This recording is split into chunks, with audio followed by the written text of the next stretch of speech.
Dodgers and Pirates get ready to play the first of 3 games in beautiful Pittsburgh at PNC Park. Joe Davis, Nomar Garciaparra, Alana Rizzo joins us in a moment. The Dodgers coming off a sweep of the Rockies where the offense exploded. 2 guys that nobody really expected to carry this offense this season, leading the way, Matt Kemp and Max Muncy, both huge weekends. Well, when you look at Matt Kemp and they look at the NL Player of the Week, well, that was named Matt Kemp. Had a tremendous week, but you can argue he's had a tremendous season. He's been in the tops in the National League in batting average, hitting runners in scoring position. He really has carried this Dodger offense. Max Muncy, Sunday, first career multi-home run. What he's done over the last 8 games is 4 home runs and 8 RBIs. Those guys, the rest of the Dodgers, will try to support Ross Stripling, who's been as good as anybody in the National League this year. Well, when you look at Ross Stripling, what he's done this season, he's had 17 appearances, 6 starts. He ranks in the top in National League with regards to ERA. And what has he done over his last 3 starts? He's only given up 2 earned runs over those last 3 starts. It'll be Stripling against Joe Musgrove for the Pirates. Game 1 of 3 between these squads. Turns out it'll be a nice night for it. We've got first pitch coming up.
Opener from PNC Park. Before we do, we go down to the field with Alana Rizzo. All right, Joe, thanks very much. After a slow start of 2018, the Dodgers have won 13 of their last 17 games, largely in part to a tremendous job by the Dodgers bullpen. In fact, Major League Baseball naming the Dodgers bullpen the bullpen of the week. They've really carried the load, particularly in the last week, throwing 37 innings. That leads all of baseball, a 3.16 earned run average. Certainly the teammates taking notice, saying they are largely responsible for the fact that they've had this big turnaround. We know what they've done offensively with Muncy and Turner and Matt Kemp, but the bullpen deserves a lot of credit. All right, Alana traveled into Pittsburgh Sunday night, off day here yesterday. And a little bit longer wait than they had planned, with the original start time of 7:05 Eastern pushed back. They're saying 50 minutes. Going to be a little more than that. Pirates not yet having taken the field. but we're close. Just thinking about that bullpen that Alana was just talking about over the weekend, especially when they were able to sweep the Rockies. I mean, they were a major part of those victories. And obviously, the first game being a bullpen day, that was impressive. But then putting up zeros the next 2 days as well, coming out of the bullpen, it's really been impressive. How about this logjam in the National League West right now? Top 4 teams separated by a total of 2 games. And even the San Diego Padres have played pretty good baseball recently. They're only 4.5 out of first place. It is a big night in San Francisco because the Giants have won 5 in a row to get back to 500. And they get Madison Bumgarner back tonight, making his season debut. Well, they're getting healthy. Dodgers still battling with some injuries as well. Looking forward to getting some guys healthy as well. But it is a logjam. Just keep playing well. They just need to focus on themselves. Joe Musgrove and the Pirates finally take the field, and we're just about set to go. Let's take a look at the Dodger lineup presented by 76. It's got Chris Taylor at the top of it, then Max Muncy at third base for the first time in a couple weeks. Grandal does the catching. Kemp is in left with Jock Peterson in center. Yasiel Puig has been very good the last couple weeks. He's in right. Cody Bellinger, what is now a rare, start at first base. Max Muncy getting the bulk of those. And Logan Forsythe at second in front of Ross Stripling. Well, Musgrove missed the first 2 months because of his shoulder strain, but in 2 starts since getting activated, 7 shutout innings against the Cardinals, and then just 1 run over 7 innings against the Cubs his last time. Yeah, he really has been impressive in his 2 starts in a Pirate uniform. And he's faced the Dodgers. The only time he's faced the Dodgers was last year in the World Series when he was pitching out of the bullpen for the Houston Astros. Made 4 relief appearances. And some fans might remember that's when he's the one that Jock Peterson ended up hitting 2 home runs off of, was off Musgrove. But at the same time, here as a starter this year, has looked really effective. Coming at you with a fastball that'll average around 95 miles an hour. He's got a sinker, slider, cutter. He will challenge you. Better be ready. Between that fastball and the cutter and the sinker, throws hard stuff more than 70% of the time. Chris Taylor, one of the hot Dodgers. His last 20 games hitting above 300. Bring it down to the last 9, he's above 360. And you were talking about it when we put the spotlight on him, I think last homestand, that he really is, as he's put all these tweaks and these mechanical changes together, finally got into a spot where he's thinking less and just taking it into the game and reacting. It's a good place to be in. You know, we see his average. Obviously, his average is creeping up. But I also like the fact that he's also been finding ways to get on base. I mean, the average of 364 that we saw over those last 9 games, but his on-base percentage has been about 420. Actually, the month of May, his on-base was over 400, which I think is really contributing to the success the Dodgers offense have had, setting the table at the top of that lineup. Yeah, top 5 in the National League in on-base percentage since May 1st. The delay will officially be about 53 minutes. Taylor climbs in. Musgrove, the 6'5" right-hander, is ready to go. He's through his wind, and off we go with ball 1. Dodgers have won 13 of 17.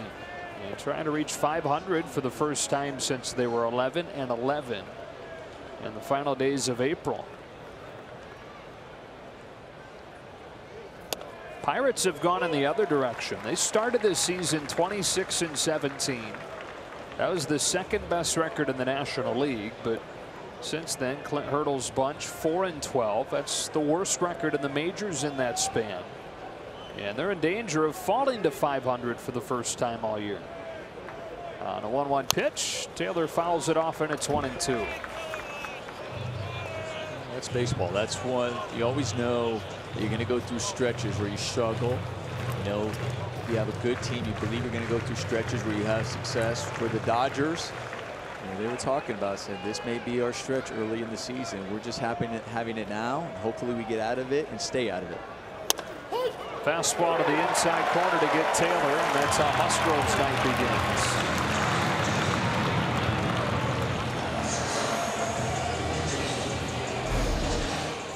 We're going to have a little pitch on look at pitch cast. You know, Chris Taylor, he looked at it, he thought that was way in, but looked like it might have just caught the corner. It was really close and borderline, and Musgrove gets the call. And now gets Max Muncy. Coming off that 2-home run game on Sunday. He's hit 4 home runs in his last 8. Tonight getting the start at third base. First time he's been there in a few weeks.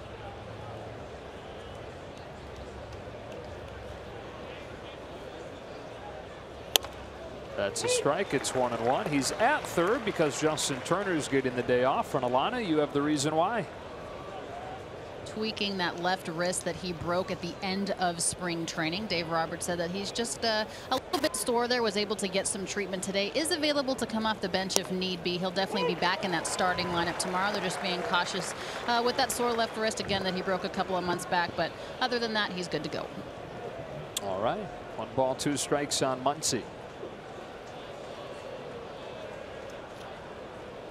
The 25-year-old from El Cajon, California, near San Diego, delivers, and Muncy hits it foul. It remains 1-2. Talking about Max Muncy getting that start at third base because of Justin Turner. He started 6 of the last 7 games at first base. His approach has been tremendous. Dave Roberts has said the way he's been playing, he deserves to be in the lineup as often as he possibly can be. 2-2. Last 20 games, Max Muncy's second in the National League in slugging. 2 years ago, you had Andrew Tolles. Last year, Chris Taylor. And it appears this year's surprise guy in the lineup is this man. He's down on strikes. It's back-to-back Ks to open the night for Musgrove.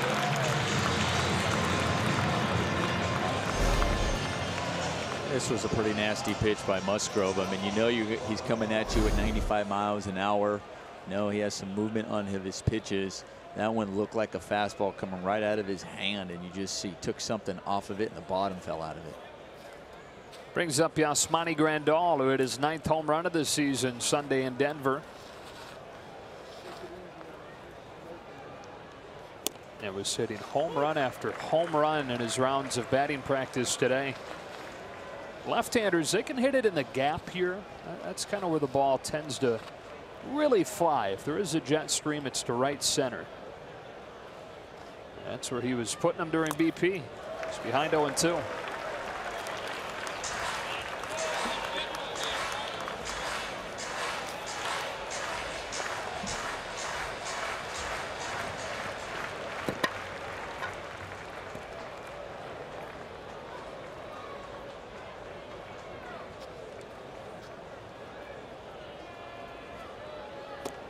One and two. Dodgers #1 in the majors in runs per game during this 16-game stretch. Better than 5.5 per game. They've been riding the long ball during that stretch, leading the National League during that run. Here, Musgrove strikes out this side to get this series started. Ross Stripling will take it for the Dodgers when you come back.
things off, and then it's the National League Rookie of the Month, Austin Meadows. Francisco Cervelli having his best season.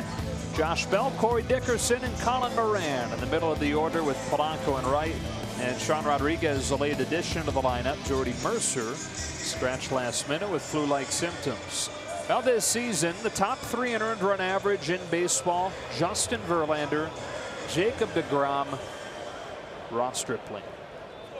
He really has been the savior for this staff when you're thinking about guys going down. I mean, 4 of the original 5 starters to this year's season are on the DL, and Ross Stripling has kind of been the next man up. That's what they've said. Somebody gets hurt, it's the next man up. Well, he's delivered. And like he does more than any pitcher in baseball, he gets a first pitch strike on Josh Harrison. Little flu bug going around these Pirates. Just mentioned that Mercer was a late scratch with flu-like symptoms. Harrison battled flu bug all weekend in St. Louis. Grounds out to Chris Taylor at short, 1 away. Brings up Austin Meadows, who has set the world on fire in his major league debut. He came up Nomar on May 18th, so he was there for 12 days in May and still won Rookie of the Month. We were wondering if he was going to be able to even qualify. They put his name in, and yeah, he won it. He had a tremendous month, has made a huge impact. I look at just what he's done in 15 games with a .392 average, 5 home runs. #1 slugging percentage in baseball since he was called up. Take strike 1. Meadows is 23 years old. Pirates drafted him 9th overall in 2013 at a high school in Georgia. And what a debut to his major league career. 1 ball, 1 strike.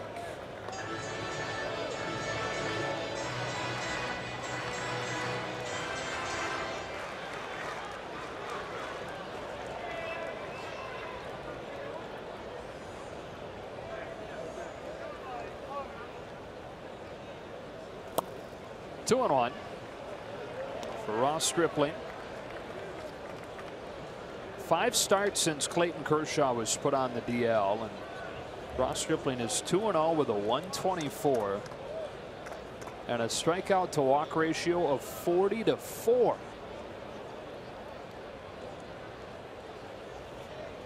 Coming inside with a 2-1, and it's fouled back 2-2. We've seen this year from Ross Stripling is just really the maturity and the confidence that he can go out there, the confidence in his pitches, that he can go out there and he can attack the hitters. He's showing tremendous command of all of his pitches as well, giving you such good mixes of those, not getting into a pattern.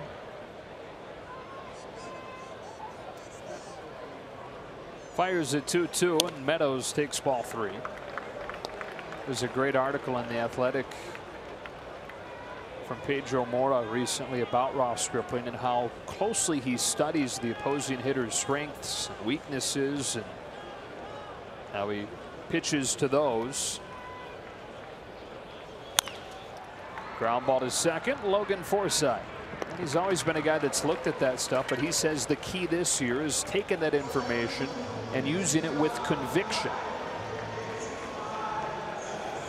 And I also think there's a lot that Rick Honeycutt has to do with that. And he talks about that even every time he has an outing and he has success. He's like, Honey's always preparing each and every one of us starters with an unbelievable game plan. And there's that belief. And like you said, one is to have it, but the other two is to be able to execute it. And that's where the success really has come in for Ross Stripling, is the execution and the confidence. Faces Francisco Cervelli, who hits the first pitch that he sees down the line. Bellinger to the sidewall and out of room. What a season this man's having. Cervelli hitting .278. Those 8 home runs already a career high. Those 34 RBIs leads Major League Baseball catchers as far as catching is concerned. And #2 behind him is a guy who's squatting right behind him. Is Monty Grandal. Now On an 0-1, Cervelli takes it low and inside.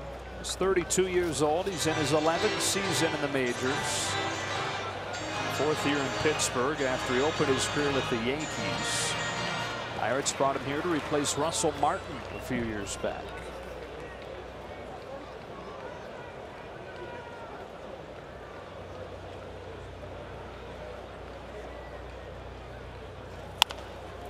Three ground balls in this first inning, and the Pirates down quietly. Middle part of the Dodger order coming up with Matt Kemp, the National League Player of the Week, set to lead it off. Back to Pittsburgh in a moment.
Off and we go down to Alana Rizzo. Well, guys, National League Player of the Week. That's what Matt Kemp recently was awarded. He's been an all-star a couple of times. He has 2 Gold Gloves, 2 Silver Sluggers, 2 monthly awards. That was his 6th weekly award, but now he has officially arrived on the major league scene because he gets the final bobblehead of the 2018 regular season, September 18th against the Rockies, presented by Budweiser. It's a stadium-wide event. The first 40,000 fans coming into Dodger Stadium gets a beast mode bobblehead. Now you know you've arrived, guys. Love it. Yeah, Kemp to lead off this inning against Joe Musgrove, who struck out the side in the first. Grounds the first pitch foul. It has been one incredible season for a guy that was acquired basically in a salary swap. Went into spring training as one of the intriguing stories, just that he was there, that he hadn't been moved yet. That story evolved as spring training went on to, well, he's still here and he's actually swinging it okay. To, wow, looks like Matt Kemp might make the team. To Matt Kemp is the opening day left fielder. To Matt Kemp putting together a season that compares pretty favorably to the best year of his career when he finished runner-up to Ryan Braun for MVP. To where you see the Dodgers sitting just 2 behind in the National League, top of the National League, and it's really been because of Matt Kemp. If it wasn't for Matt Kemp, I don't know if the Dodgers would be that close right now in their division. He's really carried this offense. 2 balls, 2 strikes. Especially when you had Justin Turner go down with the wrist injury early in the season, you're wondering who's going to be the guy in the middle of that lineup. It's been Matt Kemp. 33-year-old takes it low and away and works it full. 13th season in the major leagues now. First 9 came with the Dodgers. Then a year and a half with the Padres, year and a half with the Braves. Back in Dodger blue. Fitting right in. Rips one through the left side for a base hit. Matt Kemp stays hot with a leadoff single here in the second. What we've seen from Matt Kemp over the entire season is just the calmness in the batter's box, the confidence, using all fields. Drive it to right, pitches away, he'll go the other way, driving the right center gap, and the hole to the right side of the infield. He'll pull it, use the center field, just use it everywhere. And doesn't really get too big with his swing. He's aboard for Jock Peterson here in a scoreless second. Musgrove delivers. Peterson takes ball one. Game of the year for him on this road trip Saturday in Denver. 4 hits, including a pair of home runs. 2 of the 3 that he's hit this year.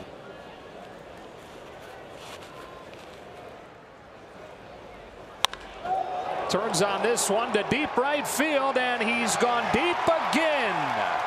A screamer puts the Dodgers in front 2-0.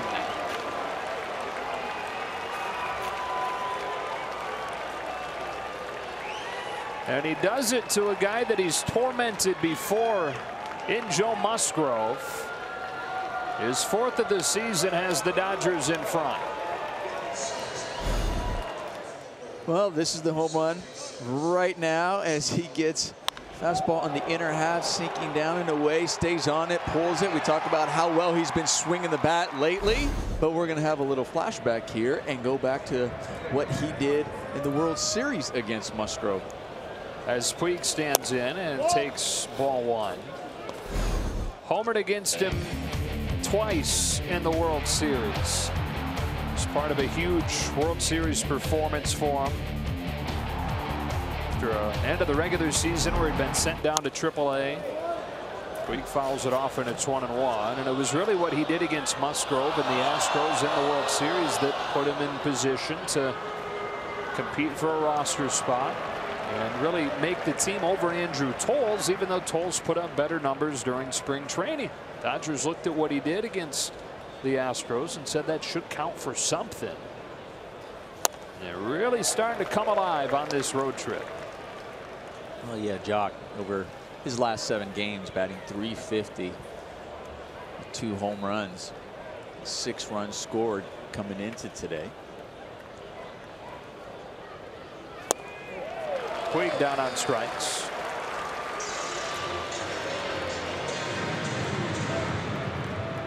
And you know, the other guy who's actually over his last 7 games who's done really well has been Yasiel Puig. Yes, he strikes out there, but he over his last 7 games having a .440 batting average. Cody Bellinger trying to join that party because it does seem like just about everybody you're talking about is swinging a hot bat. Not the case for Bellinger, though. Takes ball one. Dave Roberts giving him a day out of the starting lineup on Sunday. Could have a pinch hit appearance, but essentially back-to-back days off and a bit of a reset for him. On this 1-0, takes ball 2. What have you seen from Cody Bellinger as he continues to try and grind out of this? We've seen that really big kind of loopy swing. I mean, it's more than just going after bad pitches. It's also there's a mechanical issue that he needs to make an adjustment because there's pitches that are hittable in the strike zone that he's missing as well. It's one thing to just say, okay, well, they're throwing that breaking ball underneath his hands that he keeps swinging over, which we saw last year in the World Series. But we're also seeing that belt-high fastball that he's swinging and missing on a consistent basis. So that tells you there's a mechanical issue you have to adjust. Yeah. Easier said than done because you don't know what the mindset or what he's thinking when he goes in there or what he's working on in the batting cage. And then sometimes you can work on it and it's going great in the batting cage, but it just doesn't transfer to the game. Matter of fact, Chris Taylor even mentioned that when he was going through his struggles and he was finally, when he's getting out of it, was transferring it over into the game. Down the left field line, Dickerson sprints on and makes a sliding catch. Corey Dickerson with a nice play, 2 gone. That also happens when you struggle. When you're struggling at the plate, it seems like you find yourself when you step into the batter's box, like it's already 0-2 on you. You're always already on the fence, or that borderline pitch, and you're like, okay, that's a ball, good, I'm going to be 1-0, and the pitcher gets the call. And then if you hit a ball that's going to go foul, they dive and they make a great play on you.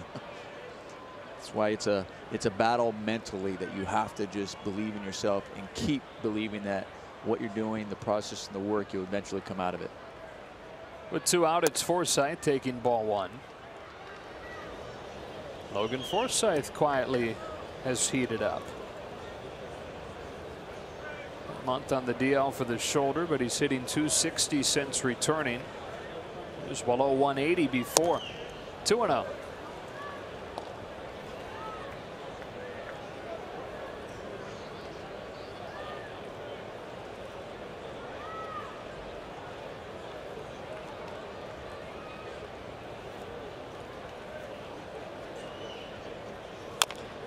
Two and one.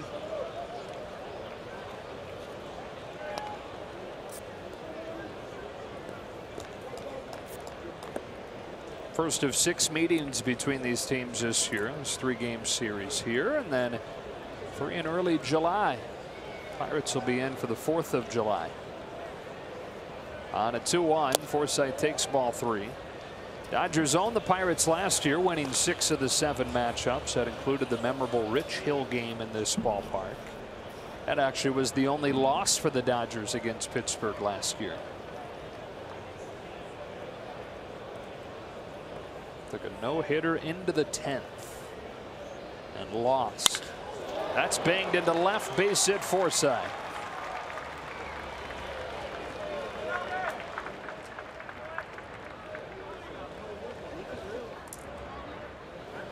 Talking about Logan Forsythe swinging a better bat as of late as well. He too has been using all fields. He's been going to right. Saw right there, put a nice swing, line drive right over the shortstop, base hit. It's a big at bat right there, batting in the 8th spot. When you're going, okay, are you going to get anything to pitch you 2 outs, get a nice hit, so at the very least you get to turn the lineup over. Ross Stripling showed that he's capable of swinging it a little bit his last outing. Besides going 7 innings on the mound, he had an RBI single.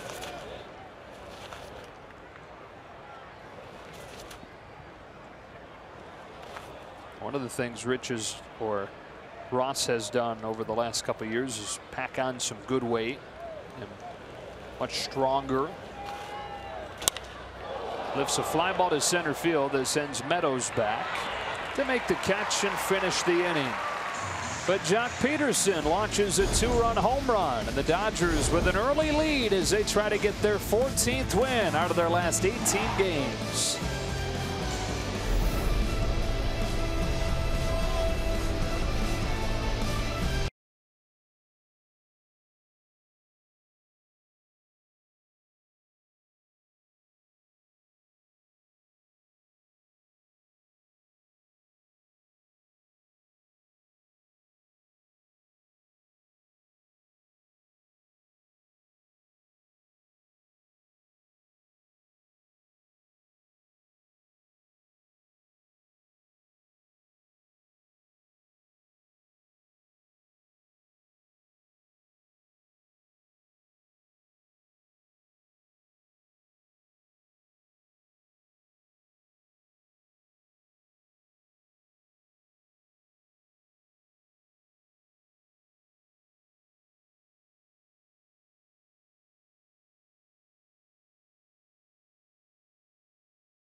Dodgers baseball on Sportsnet LA is brought to you by BMW. See a Southern California BMW Center today for exceptional offers, or visit SoCalBMW.com.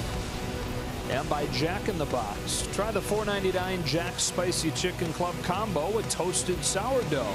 New from Jack in the Box. Dodgers getting Ross Stripling a 2-0 lead to work with as we go to the bottom of the second. He delivered first pitch strikes to all 3 hitters in the first inning, went 1-2-3. Here's why first pitch strikes are so important. When Ross Stripling starts the count with a strike, opponents get on at a 223 clip. When the count begins 1-0, they basically become the equivalent of Joey Votto or Aaron Judge, some of the more high on base guys across baseball. So once again, the first pitch is really important. Very. Oh, yeah. I'm sure he's not the only one that has kind of splits like that. That just tells you how important that first pitch. I always say, doesn't mean you have to go swing at it, but you better be ready to swing at it and do something with it. And especially against him. He throws first pitch strikes at a higher rate than anybody in baseball. More than 70% of the time. Middle third of the order. Josh Bell starts the inning by taking one high. Guy that had a huge rookie year last year. 26 home runs. Finished third in Rookie of the Year voting. Well, he's taken quite a step back this year. Just 4 homers. 1 ball, 1 strike.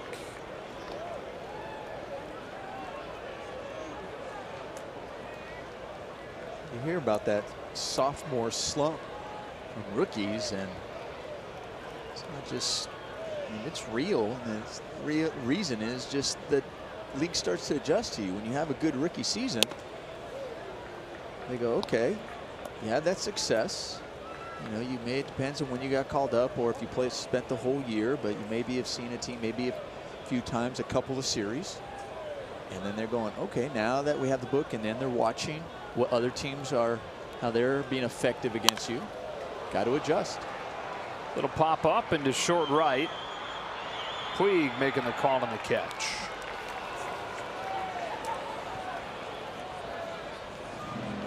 So Stripling's retired the first 4 Pirates. And up comes Corey Dickerson.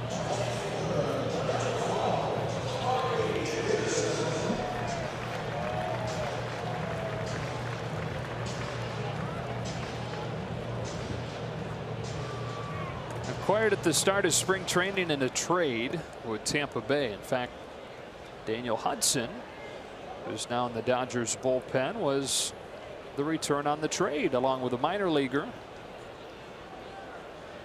A little bit inexplicably. I mean, a year ago, Corey Dickerson was the starting DH for the American League at the All-Star game. Hit .282, had 27 home runs. Tampa Bay, as part of its rebuild, designated him for assignment. And they line that trade up afterwards. Chase is here, and it's 0-2. I remember when he was with Colorado, sitting around the batting cage, watching them take BP, talking to their hitting coaches, talking to some of their coaches, staff about Corey Dickerson, even some of the players. And they go, he'll win a batting title at some point.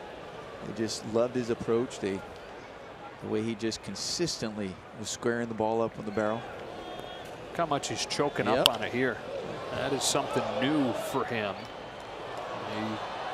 They've gotten that strikeout rate a little bit out of control a year ago. Up around 25% of the time he was striking out. But as he's revamped the approach a little bit this season, that strikeout rate is down to 10%. Wanted to be a tougher out. Great job, Corey Dickerson. That's something we just don't see in today's game. I love it. Make an adjustment. Do something, especially with 2 strikes. Carves this one out into left in front of Matt Kemp for a 1-out hit.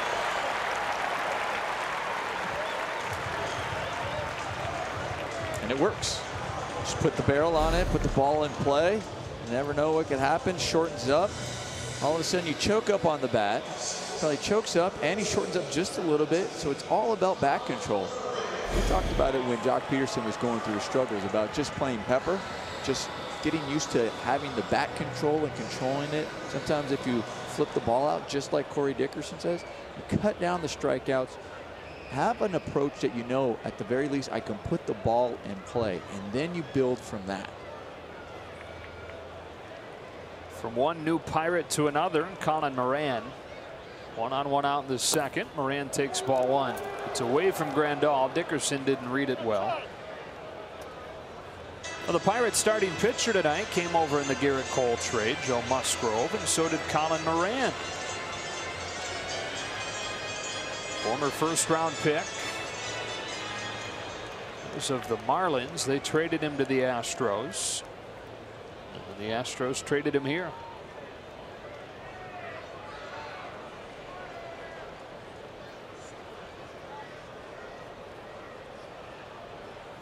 Pirates coming off a series in St. Louis where they dropped 3 of 4, and on Sunday they've been no hit through 8 innings against Michael Wacha. And Colin Moran came up and had a pinch hit single to break it up in the 9th.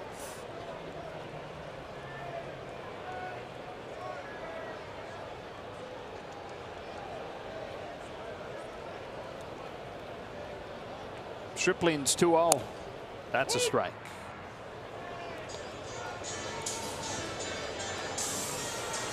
He's got a solid beard game going too. Sure does. Yeah.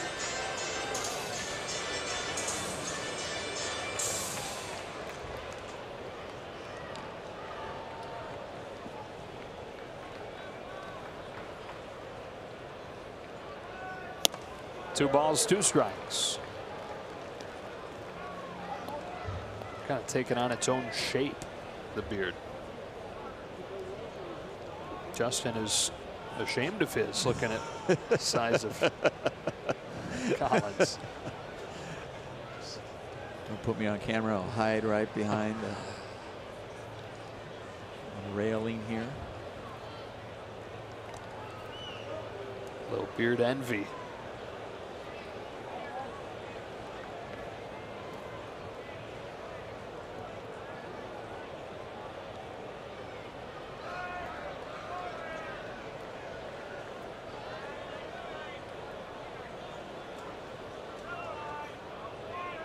Runner takes off on a 2-2, and it's pulled foul.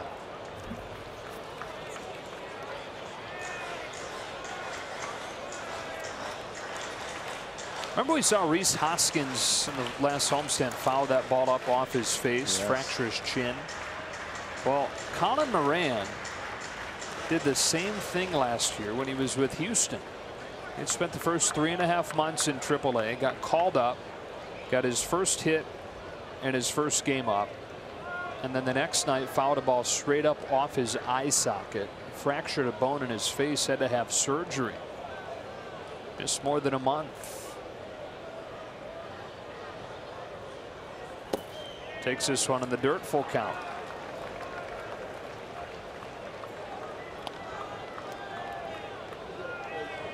And I mean, we've seen those guys when they swing and it goes off. I mean, you just going, the luck, how unlucky you are that the ball fouls off that way, hits you in the face.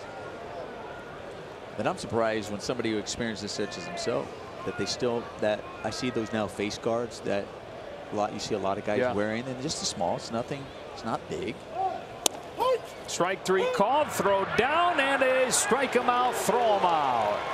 Good throw from Grandal, good tag from Taylor, and despite the 1-out single, Ross Stripling faces the minimum in the second.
40,000 fans in attendance will take home a Dodgers beach towel, courtesy of Chef Marito Seasonings. Visit Dodgers.com/promotions.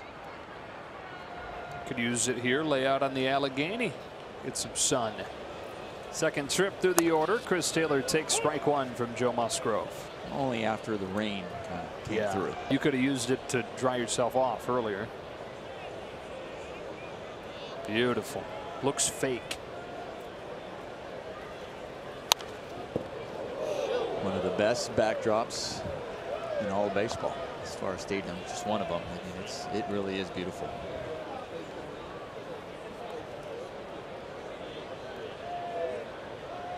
Opened in 2001. Just upstream from the first ballpark in Pittsburgh, Exhibition Park, which was built in the 1880s, adjacent to this site. Taylor yanks a line drive, base hit to left to open the third. Already the fourth Dodger hit of the night against Musgrove. Taylor does a good job going down for this ball down in the zone and staying on it. It's kind of an example of what Chris Taylor was talking about when he was starting to come out of his struggles during the season. Like that's a perfect example of a pitch that he was actually swinging through and missing. He wasn't staying on it. He had a tendency to be, I think, a little bit off with his, for me, looking at the timing of his front leg getting down. And sometimes when it was getting down late, he would rush and he'd pull off of that type of pitch and swing and miss. That one staying on it beautifully. And bringing up Max Muncy. And a 2-0 game in the third on Jock Peterson's home run.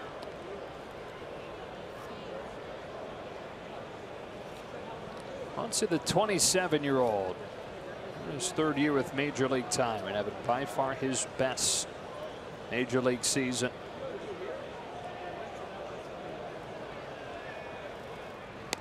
Debuted in 2015, hit 206. Following year hit 186, both those seasons with the A's. And then in the following spring training to 2017, they released him. Went about a month without a team. Dodgers picked him up at the end of April. And then he, like a lot of guys, started to make little changes to his swing, added a little bit of a leg kick, lowered his hand slightly. Locked in that new swing, that new approach over the course of a great season in Oklahoma City, and has carried that feeling into this year.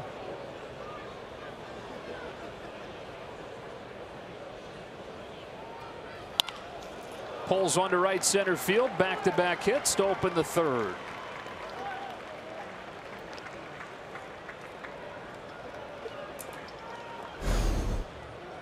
You're talking about that swing for Max Muncy, and he said even starting down in AAA was helpful for him, where he knew it was some adjustments that he was making, but to see it translate into a season, to build that confidence and understanding it better and knowing it really helped him when he got called up, and believing in his new approach from a mechanical standpoint. But I also like just his approach from a mental standpoint. It's not that lift approach we've been hearing so much around that. It's rather than drive the ball in the gaps, staying on it. 2 on, nobody out. Grandal takes one in the dirt. Remember, Chris Taylor talked about the same thing last year, and that opening the season in AAA was maybe a blessing in disguise, so he could continue to work on the things that he had begun working on during spring training.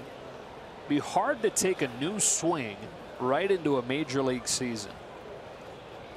Hard to take it right into a minor league season too, but a little bit less pressure there at least. 2-0. Well, if you work on something, say in the offseason, and you work on a new swing mechanically, the first thing you're trying to judge it during spring training and see if it transfers there, because now, you know, the belief in it, but you also go, okay, I can't afford to maybe have struggles in it while I'm still working its way out and tweaking it. But when you have success, you're going great, then you start building that confidence. That ball gets off of the glove of Rodriguez, and both runners will advance.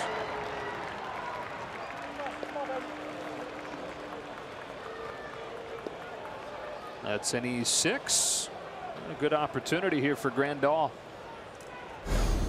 Well, it totally changes this at bat. Chris Taylor was going to get back there easy. But it was also a good job, good read not only by Chris Taylor, but also Max Muncy looking where the ball came off of his glove, but also paying attention to Taylor, make sure he went before he took second. 3 balls, no strikes. And now the Pirates are playing back up the middle, looking for that ball to drive, but at the same time, just looking for that ball up the middle to at least get 1 run in. And possibly, there's nobody out. If you can get that, even a ground ball to the second baseman, you move them over and get an RBI. On a 3-0, Grandal cuts and misses 3-1.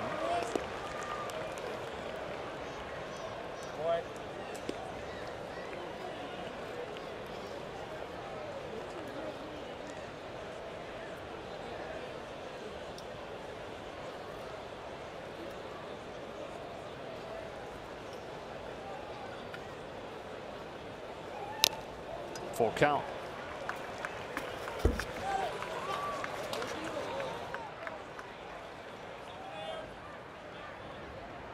Smonty's always been a very streaky hitter. That just makes him like a lot of catchers. Go through the physical grind of that position. Often see big swings in how things are going as the year goes on. Great April, not as good since. He looks at strike 3. And he struck out both times.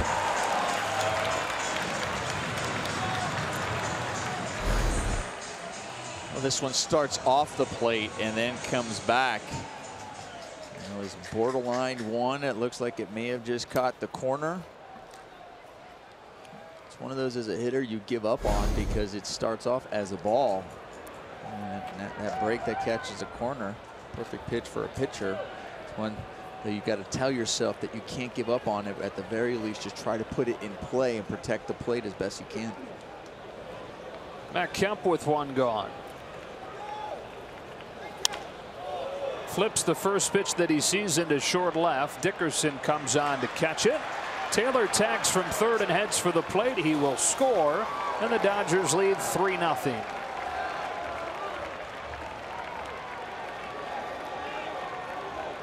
So up comes Jock Peterson. We take a look at our Carl's cam. Jock Peterson in 3 career at-bats against Joe Musgrove, 3 for 3 with 3 home runs. And 3 different pitches. One was a fastball up and in. Then there was a fastball down and away. And then this one on the inner half of fastball. So yeah, you pull the one up in your eyes, you hit it out to right field. Then you hit it out to left. Then you come back and you hit it out to right. It looked like he was trying to put that one in the river. It's 3 home runs for him over the last 3 games after he hit just 1 home run over the first 2 months of the year.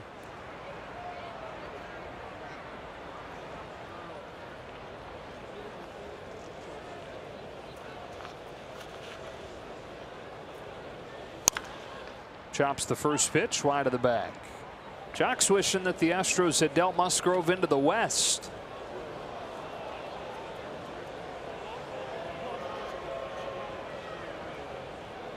Key piece in that Garrett Cole trade, which for the Pirates is somewhat tough to look at with how good of a season Garrett Cole is having. But when you see what the Pirates have gotten back spread across a few players, it doesn't seem like that much of a lopsided deal.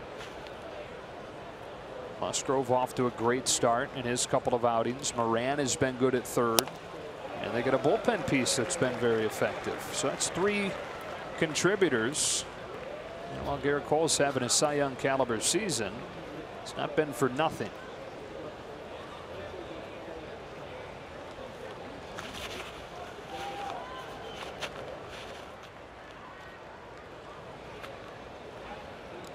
Muncy at second, 2 gone, and an 0-2 to Peterson is pulled to first, and a great play and a hot shot by Bell to finish the inning. The Dodgers get 1 more on a sacrifice fly from Matt Kemp to the bottom of the 3rd, 3-0.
online. Make sure your favorite Dodgers are represented on this year's squad by voting at Dodgers.com/vote. Catch all the excitement of the 89th MLB All-Star Game presented by MasterCard. That's July 17th, live on Fox. And guys, if Matt Kemp continues to perform the way that he has performed this entire season, it's certainly not out of the realm of possibility that he could represent the Dodgers, among others, perhaps at this year's Midsummer Classic.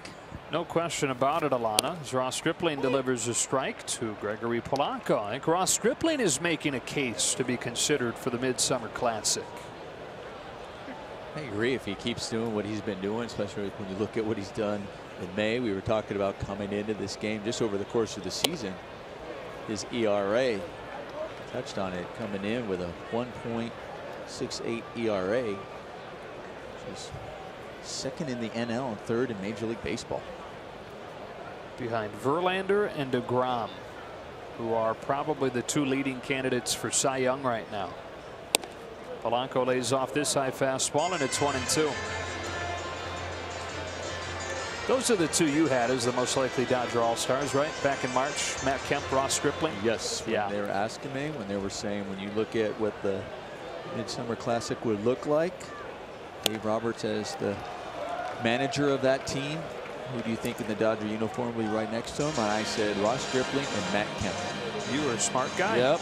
It's his second punch out. Polanco the first out of the third. And I think even Kenley Jansen has started to make a case after his slow start.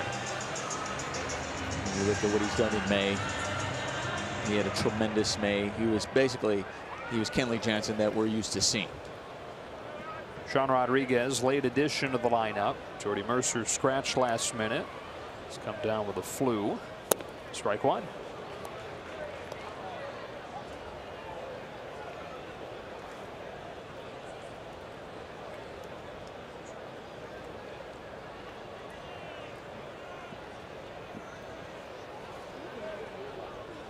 I'm talking about that Pedro Mora article on Ross Stripling on The Athletic. He takes pride in gathering as much information as he can and attacking hitters based on that information that he gets leading up to starts. They say that he's always had a knack for absorbing a lot of info. 1-2. As a kid, he'd spend every morning during summer break watching Sports Center, committing the stats and all the analysis to memory. And then while he was recovering from Tommy John, studied for and passed the Series 7 exam, which makes him a licensed stockbroker. That is not a quick little thing you hop online and, fill in the bubbles and become a stockbroker. That is a long test with a lot of things to study.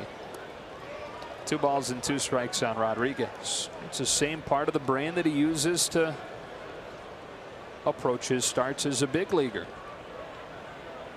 Hasn't always used that side of the brain, though, as a pitcher. When he first started throwing at Texas A&M, he just pretty much go and throw. And he's got back-to-back Ks to open this third. But a very cerebral guy that is putting that quality to use.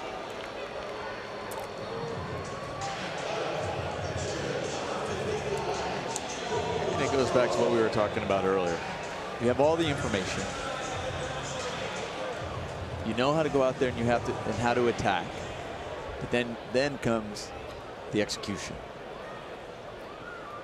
And for some guys, all that information allows them to have confidence. Sometimes some guys are just unable to execute because they have something in the back of their mind where they may be just a little bit scared or just not too sure of themselves.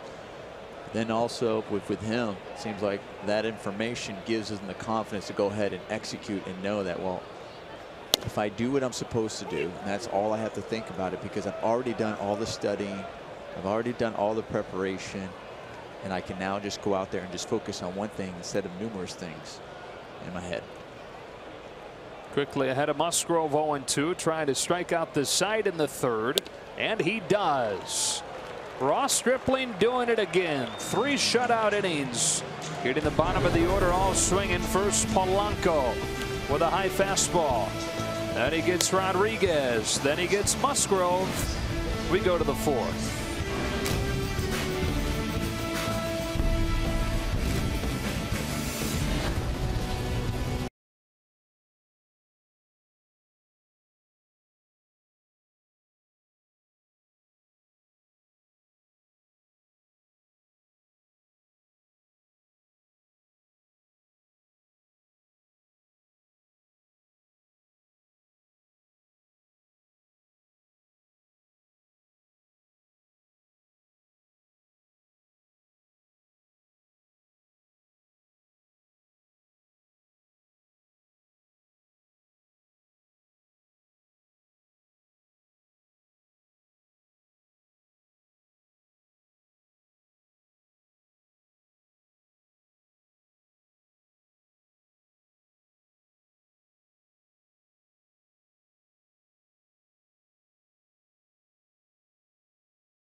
again is putting together starts like this. He's looked really good and once again solid on the hill. Command of his pitches, attacking the hitters, getting the swings and misses, getting the ground balls.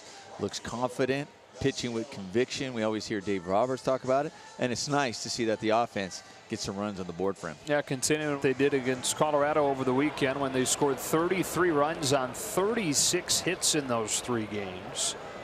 Tonight, a 2-run homer from Jock Peterson in the second, and a sacrifice fly from Matt Kemp in the third.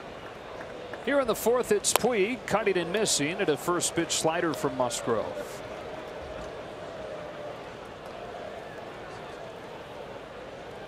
You're talking about Yasiel Puig quietly being one of the guys that has turned it on lately.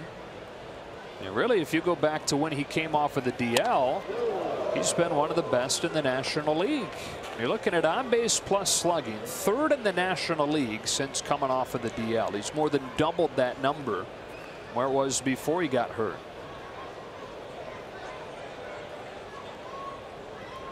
On a 1-1 from Musgrove. Puig swings and misses, strike 2. Well, I really think that's been the difference when you look at the turnaround for this Dodger ball club. They won with Yasiel coming off the DL, and the production that he's had, he's really given the length of this lineup. And I always talked about when he had success when he was hitting at the bottom of the lineup. Gives it depth. And you combine that with Chris Taylor at the top of the lineup getting on base. We touched about that. Matt Kemp being the consistent guy in the middle of that lineup, and then Yasiel helping the bottom part of the lineup. When I just look at the series against the Colorado Rockies, the Dodgers scored 33 runs in that series. Right? 18 of those 33 runs were scored by the 6 through 9 hitters. That ball's driven to deep left center field. Meadows running out of room, and Puig has launched one out of here to start the 4th. Continuing his rapid rise with his 7th home run since his return from the DL.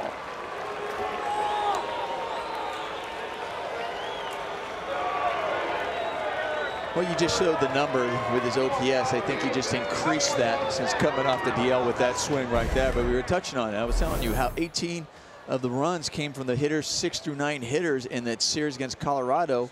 And Yasiel Puig adding to that coming into this game so far. You see that bottom part of the lineup producing, putting some runs on the board. Great swing by Yasiel.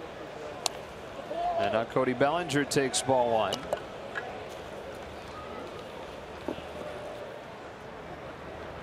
So 4-0 lead here in the 4th as the Dodgers try to get their 8th consecutive road win.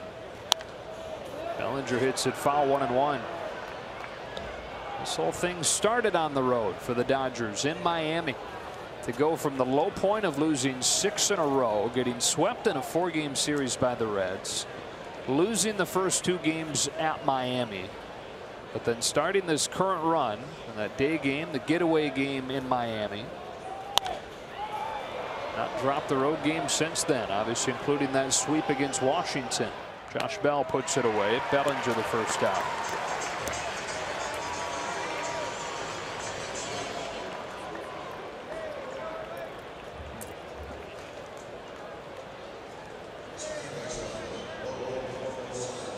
Joe Musgrove, who had given up just 1 run over his first 2 outings as a Pirate, getting tagged for 4 on 6 hits over the first 3+ here.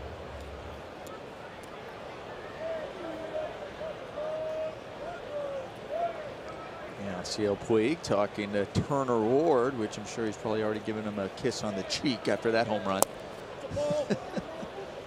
Ball on Forsythe. They work so well together. And I was talking about Yasiel Puig. And that swing right there, driving the ball to center field. I think now he understands where his strength is to right center. As far as what he's thinking and approach is concerned. Forsythe cracks one in the air to center field, but playable for Meadows. 2 out. I think Yasiel, like so many, when he was finding himself in trouble, is when he was really trying to pull the ball and pull it out of the ballpark, and he ended up pulling off of it, not staying on it, keeping that bat through the zone as long. But I thought he had that approach earlier in this season. I thought he was very unlucky. I thought it wasn't just as consistent, but it was there. And then going on the DL where he kind of had a reset and came back with that approach. It was a bit more consistent. but he knew that he was in the right mindset, and he stayed with it, and it's paying dividends now. And they had said when he went on the DL, yeah, he needs it. I mean, he banged into the wall, and then he fouled a ball hard off his foot. But that was as big of a reason as anything that they felt good about putting him on the DL. It's a chance to kind of get away and reset things. And boy, has it worked. His home run to open this fourth as the Dodgers in front 4-0. Join T-Mobile in showing appreciation for all military by sharing a photo or video.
League to his major league debut. Don't miss Backstage Dodgers presented by Cadillac. Friday after the post-game show on Sportsnet LA. Back here in Pittsburgh, Dodgers 4, Pirates nothing. It's turned into a nice night after rain pushed the start time back by about an hour. Dodgers trying to reach 500 for the first time since they were 11-11 on April 25th. They're looking for their 14th win out of their last 18. Looking for another one for Ross Stripling, who's been as valuable as any player on this roster this year. They've reached the magic number, really, for both these teams. Dodgers are 25-11 when they score 4. They're 4-19 when they don't. Stripling's faced the minimum through 3 innings, giving up just a base hit to Corey Dickerson the first time around. He was quickly erased trying to steal. And Josh Harrison pumps the first one foul. Well, you talked about Ross Stripling and the success and how many times he gets that first pitch strike. Well, up to the first 9 batters, 7 first pitch strikes on those first 9. Now he just made it 8 of the first 10. And now home with it on 1. That's ball 1. Mentioned that he's put on about 20 solid pounds.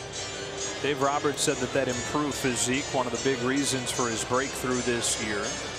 But it can be tough mid-season to keep that weight on. Most guys would tell you that. And Ross noticed recently on that road trip through Miami and DC that he had started to drop some weight. And so the strength coach Brandon McDaniel said, go ahead and stuff yourself for a week. 1 and 2. So for the next week, on days where he wasn't starting, Ross was just snacking on cookies all game long in the dugout. What a life. What do you have to do today? You pitching? Nope. Snacking on cookies. I got it, you know, bag of Oreos here. Chocolate chip. Not sharing. Gets Harrison swinging for the first out of the 4th. What do you got today? Side session and a snickerdoodle. Go on the mound. Throw a bullpen. What do you have waiting for you? Well, here's some milk and cookies and a nice curveball. And 5 straight strikeouts for Stripling. Here's Austin Meadows.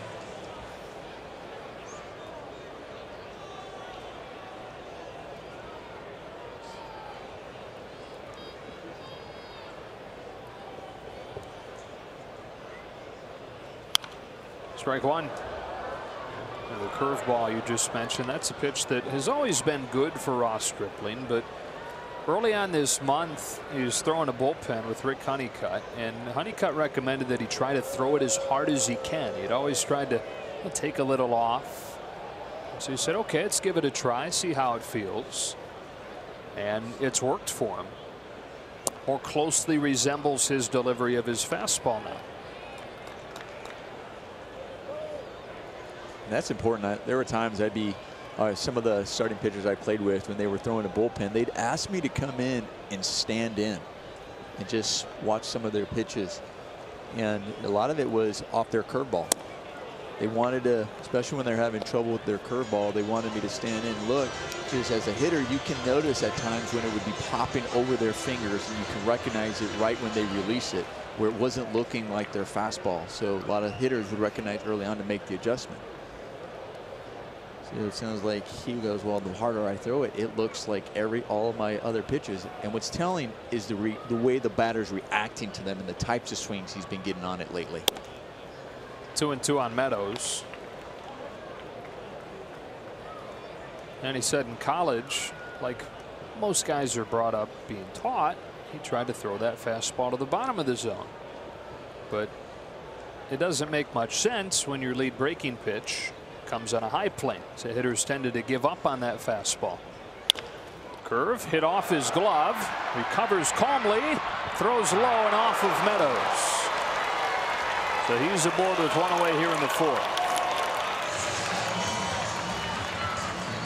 And Ross Stripling didn't realize he had a little bit more time to just kind of get little settled to grab this ball. So he goes off of it, he rushes, and he looked like he just kind of throwing off the run as his body is kind of going away from him, rather than knowing that he could have had a split second to just get his feet underneath him instead of kind of throwing off balance. And he's just to make sure to get a good throw. I think he still would have had him. That is ruled a base hit, second of the day for the Pirates, and it brings up Francisco Cervelli.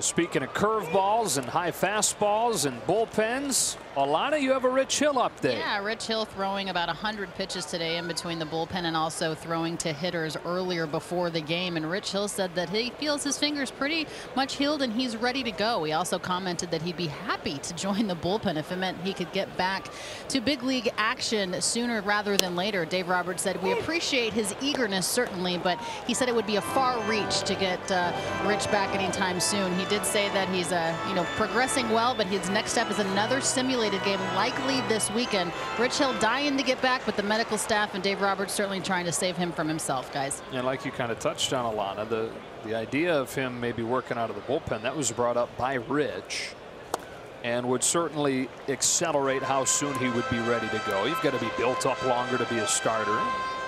But he brought that up. He's willing to do whatever it takes to get back on a mound. And it's one of the things that I'm sure he was thinking about when the blister ends up manifesting itself. It has a tendency to be over, maybe 3 to 4 innings. It's not, his lot when he came out, obviously it was right from the beginning.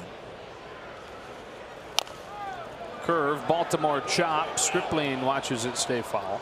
But what they've seen prior to that, where it starts really, remember how there were times where Doc would take him out because they said it was getting heat underneath there. It would just get hot spots, and they would have, and that was over the course of the game. Well, so that's just something to try to stay away from. So what you might be thinking, if I'm coming out of the bullpen, we're only talking about maybe 1 or 2 innings as compared to trying to go to that 4th or 5th inning before it's developing any of those hot spots.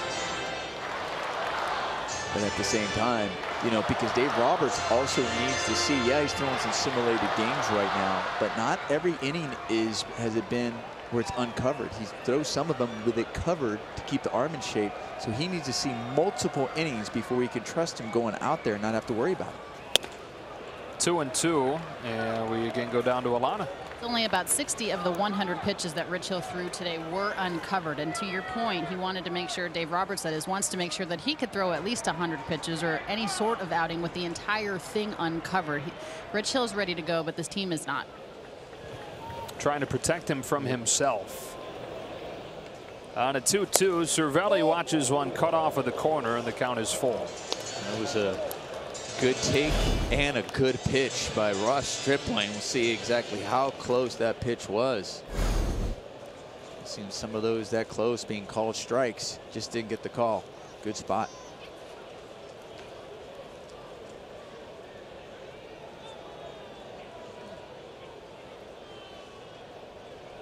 Meadows at first, one out. Here comes a 3-2, and Cervelli grounds it foul.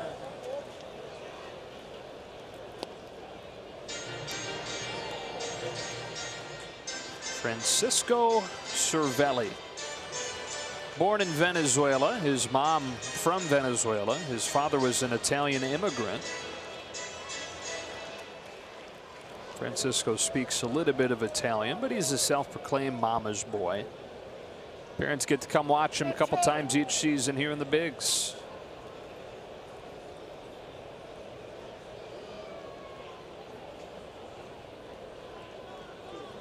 Another 3-2 from Ross Stripling. Cervelli hits it in the air, short right field. Puig charges on and calls off Logan Forsythe, 2 gone.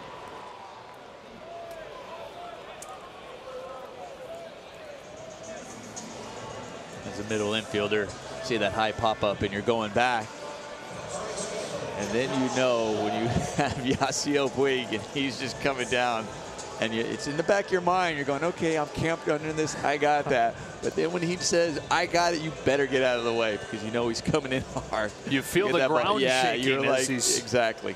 I'm moving. 2 out, Josh Bell. 4-0 game, 4th inning.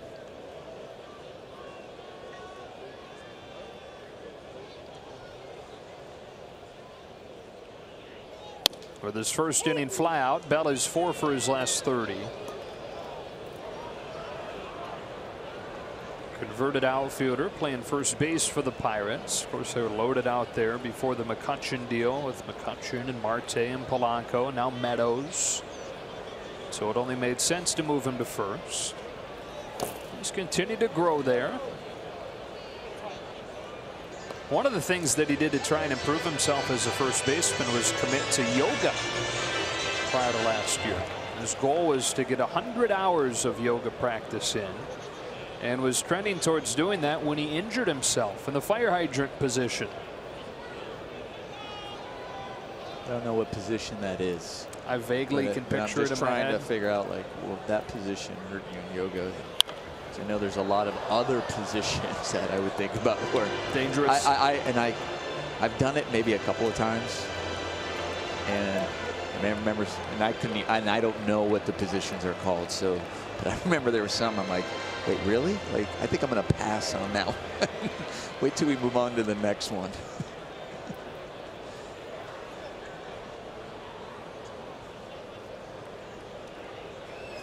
Bell swings and misses, strike 3. Ross Stripling with 6 Ks over 4 more shutout innings tonight.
Brought to you by your Southern California Toyota dealers. It's Toyota's Red, White, and You sales event. Celebrate your independence with a great deal on a new Camry.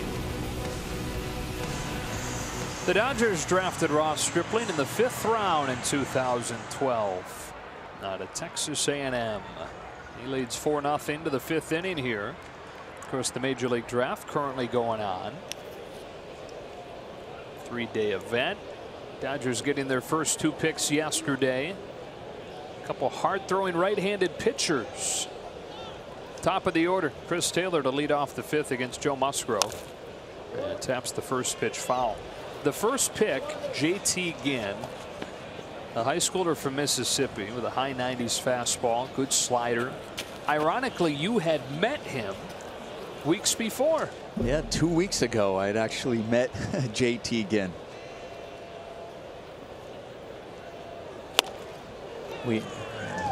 There it is.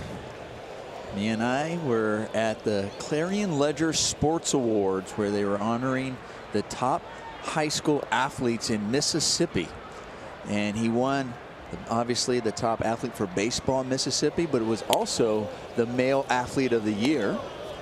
And so we were taking pictures with all the recipients. My wife and I also got to speak at the event and the function. It was a great function, but meeting him backstage, it was so nice. I was telling him, I go, preparing for the draft. He's like, yeah, you know, a few teams interested. And I'm like, well, that's great. And I said, good luck to you. And, you know, hope it works out the way you want it. And lo and behold, he gets drafted by the Dodgers. So hopefully that's exactly what he wanted, because it's a great organization. Taylor's worked the count full. So J.T. Ginn, high schooler from Mississippi, with the 1st round pick, and then Michael Grove with the 2nd round pick.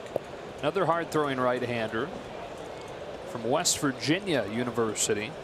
1 year removed from Tommy John surgery. Off of the hands to short, Sean Rodriguez. Taylor the first out of the 5th. Of course, Walker Buehler in his background, having overcome the Tommy John surgery soon after he was drafted, part of what gave the Dodgers the confidence to draft Michael Grove. They have 5 of the current 25 on the active roster that are homegrown. And of course, Matt Kemp went away and then came back. But these are the guys that they drafted. And Kershaw and Seager, both Dodger draft picks as well.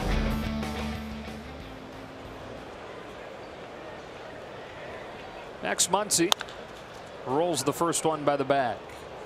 Or Matt Kemp saying that, you know, his whole thing coming up was he wanted to play basketball and didn't even really realize that you could get drafted and go play pro right away in baseball, until scouts started showing up at games, actually to watch a different player in Oklahoma. He thought they were college scouts. He didn't know about the pro avenue, at least not that direct of a pro avenue, being able to go right to the pros, foregoing college on the baseball route.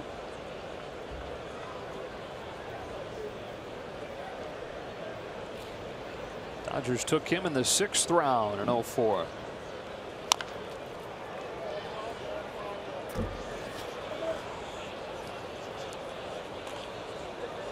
Max Muncy, meanwhile, was drafted by the Oakland A's 2012 out of Baylor. He was a 5th round pick.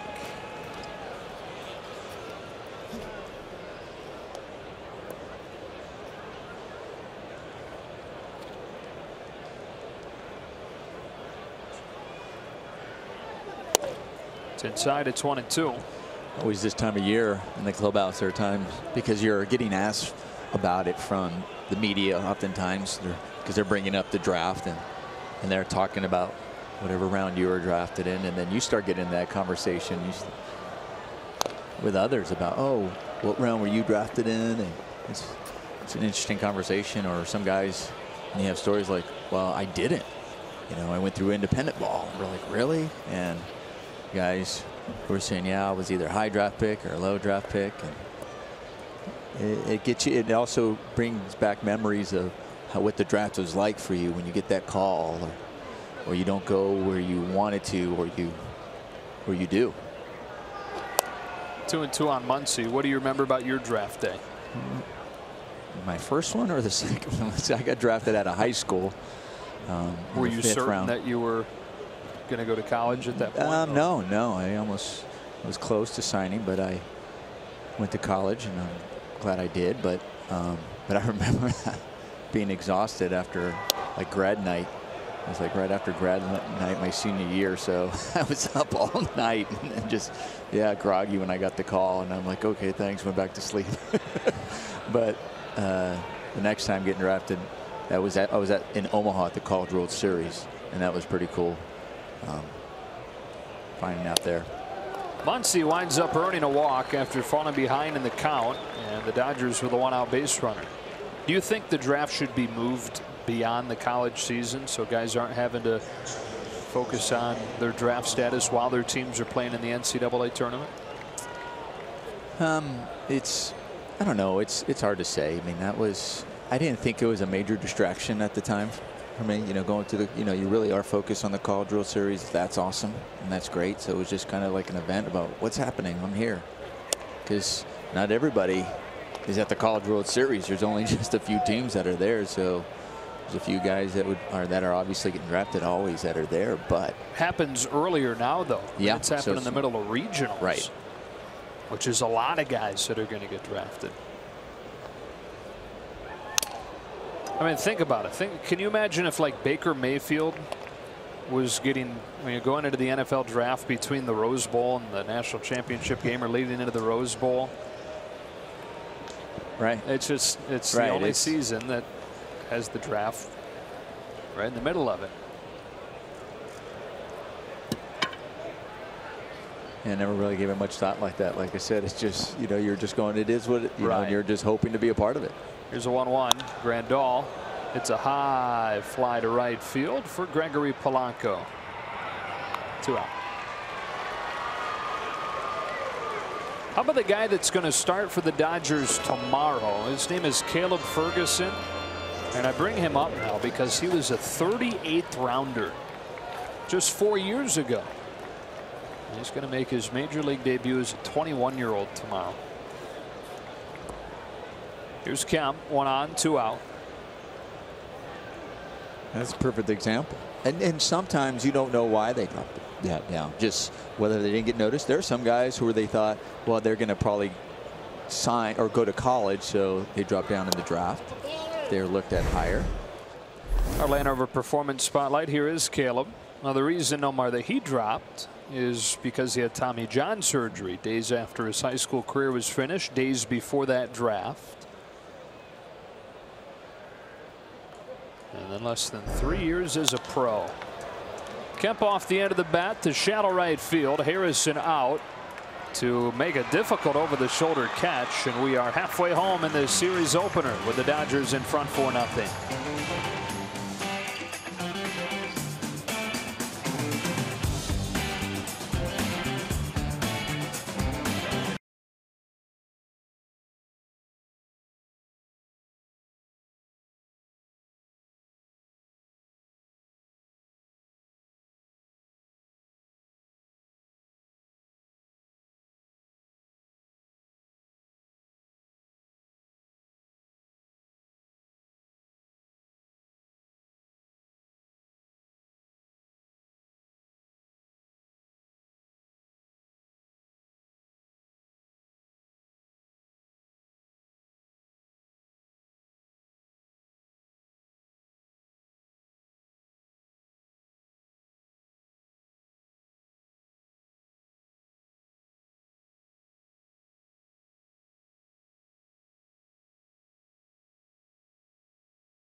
versus the Braves. The first 40,000 fans in attendance will receive a Manny Mota bobblehead presented by Jack in the Box. For tickets, visit Dodgers.com/promotions. Corey Dickerson to start the bottom of the 5th for the Pirates in a 4-0 game. Joe Davis, Nomar Garciaparra, and Alana Rizzo as the Dodgers try to make it 14 out of their last 18 and 8 in a row away from home. 4 more shutout innings for Ross Stripling tonight, and he starts Dickerson with a changeup for strike 1. That's a changeup that Ross Stripling started to learn while he was in college, really started to refine while he was pitching in a collegiate summer league in California.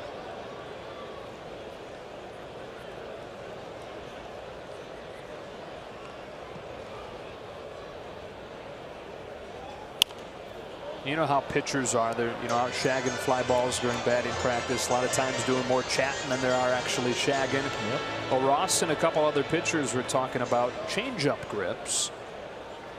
And one of the older guys was explaining to him and to his good buddy Kyle Hendricks, now the Cubs starter, how to throw the changeup.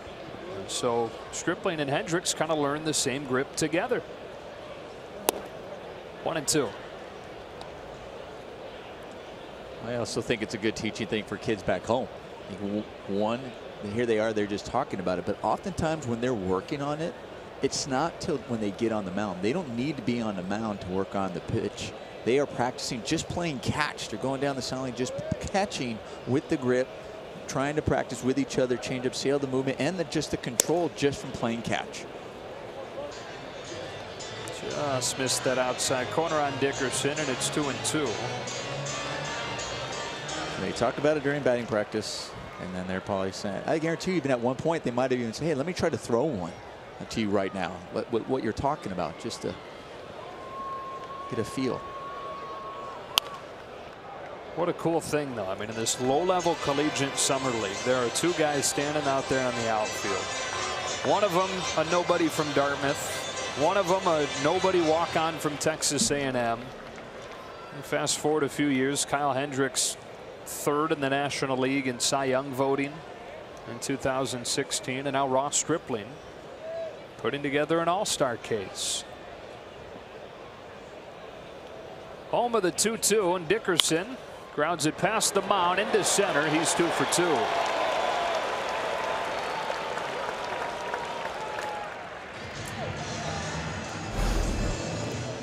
Shortened up, choked up on the bat once again, just putting the ball in play. And able to beat the shift. Look at that shift. Nobody's over there. Finds the hole. Brings up the beard. Colin Moran is 0 for 1. He's one of the 6 strikeout victims of Stripling's today.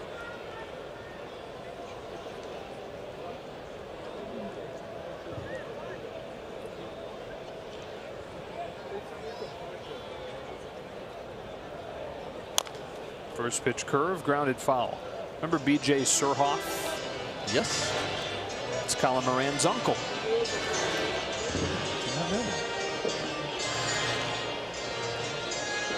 Number 1 overall pick, B.J. Surhoff, 1985. And then Moran, number 6 overall pick out of North Carolina a few years back. 1 ball and 1 strike. That was after he went undrafted out of high school. Grew up in Port Chester, New York.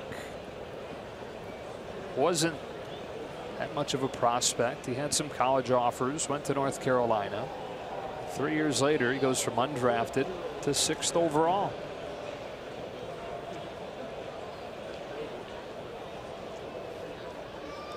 On this 1-1, he swings and pulls it to first, where Bellinger grabs it. The throw to second is dropped, and everybody's safe. A Chris Taylor error opening the door for the Pirates here in the 5th. Bellinger does an amazing job getting to this ball, snagging it, and he makes a perfect throw to Chris Taylor at shortstop. Watch how quick he just gets off here, gets to this ball, hard hit, stays on it, makes a great throw. I mean, Chris Taylor just drops it. I mean, it was perfect. Looked like Chris Taylor might have just taken his eye off of it just a little bit, knowing that he was going to have a chance at a double play. Just for that split second, just in and out of the glove. So the Pirates, for their first real opportunity today, first time they've had multiple runners on in an inning against Stripling. And it's Gregory Polanco, who they are desperate to have go on one of his hot streaks. Taking a tailing fastball for a strike. Polanco with his strikeout in the third is 5 for his last 38, but he's the kind of guy that can get red hot in a hurry and carry a team for stretches.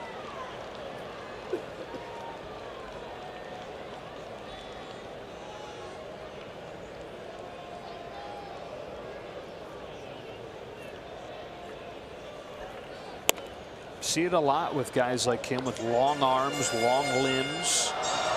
Inconsistent but deadly when they get going.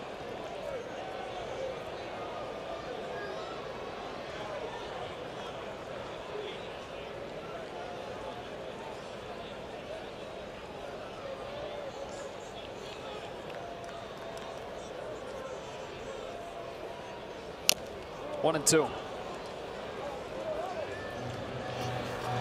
A lot of times when they say with guys with long arms, when they get extended, they really have just that leverage and that sock, as you see Tyler Glasnow warming up there in the bullpen.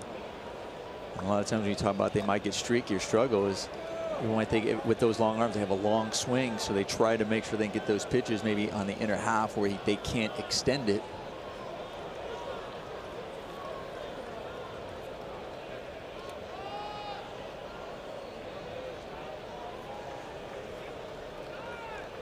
One, two in the dirt. Runners hang on.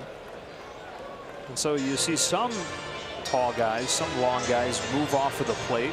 It's an adjustment Aaron Judge made before last year, and it really paid off, but not something Polanco's tried yet.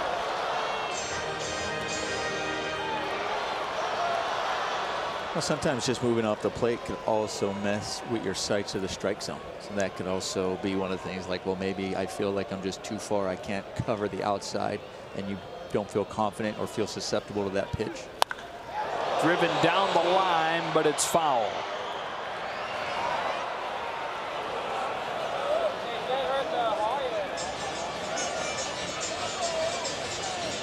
In the river. One of those. That's a perfect example. They wanted that ball high, but this one ends up coming in a sweet spot. Gets those arm extended. That's what we're talking about. Those guys, they get those arm extended, they can hit it a long way.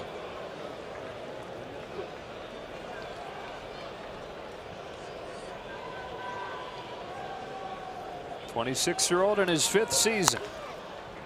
Breaks one by the back foul, and we'll do the 2-2 again. Signed in 2009 when he was 16 years old out of the Dominican Republic, and was the #1 prospect in the Pirates system before debuting a few years back.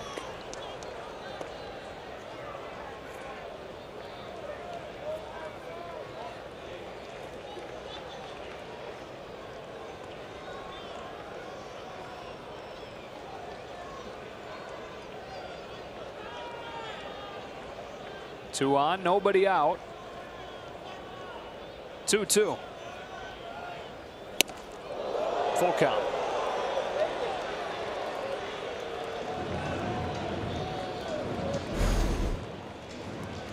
Well, they wanted this pitch up.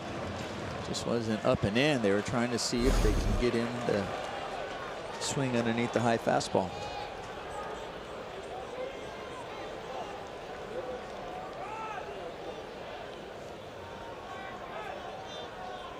Here comes a 3-2, and Polanco foul tips it into the mid for strike 3. Stripling 7th, one gone in the 5th.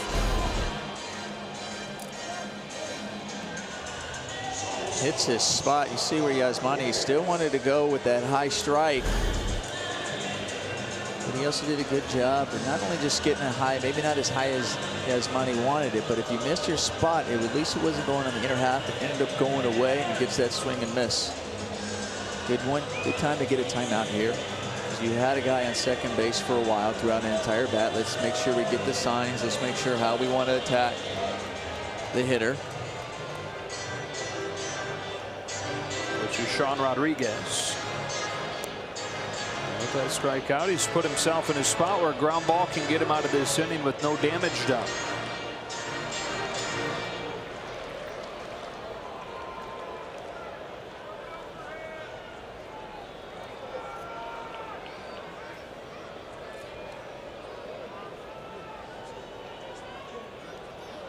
First one to Rodriguez. Rides inside, ball one. They've put Starling Marte in the on-deck circle. That's in Musgrove's spot. You saw Tyler Glass now warming a moment ago. It appears his night is over. Him being Musgrove.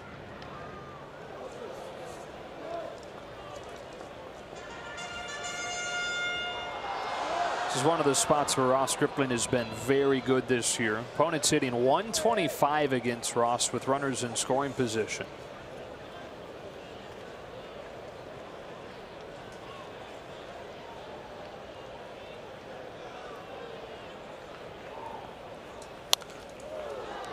Ball and a strike.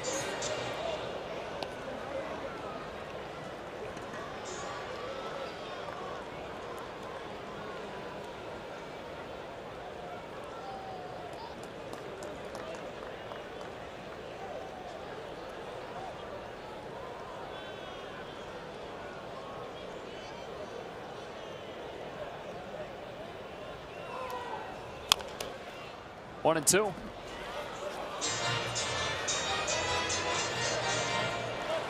Rodriguez with his strikeout in the third one for his last 18.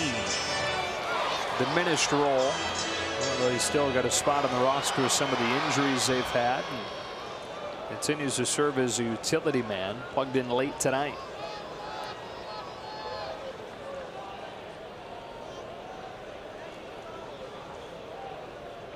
Two on, one out. 1-2.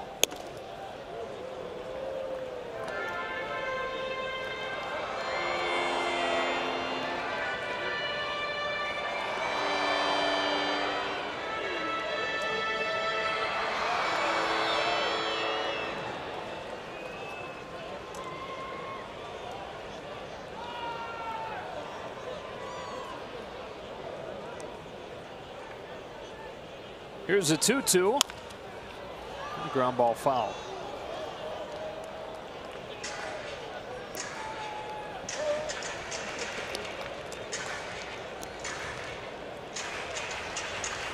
This Pirates team coming off its worst record since 2011 last year. 75-87. Dealt Andrew McCutcheon from that team. Dealt Garrett Cole. Expectations coming into the year were very low. So that 26-17 start they had, that was really exceeding expectations. Come down to earth since then. In fact, the major league worst 4-12 over the last few weeks. After they led the National League Central early May.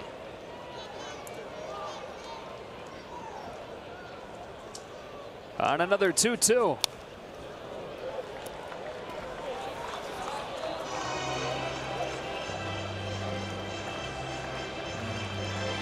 That air from Chris Taylor and some of the at-bats by the Pirates, they've really made Ross Stripling work this inning.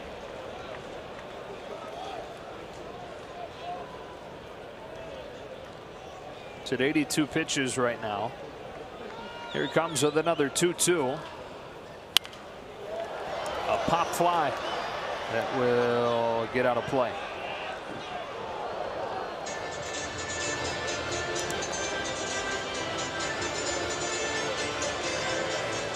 We were showing a little during this at bat. We were showing the stats earlier about Ross Stripling and how effective he's been with runners in scoring position. Here we are in the fifth, and this was the first inning that the Pirates have had an at bat with a runner in scoring position.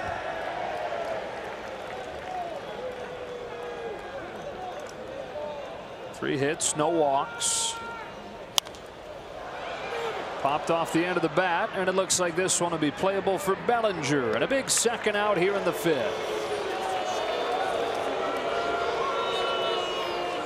Stripling trying to pitch around that air. He's going to have to get Marte in order to get out of it.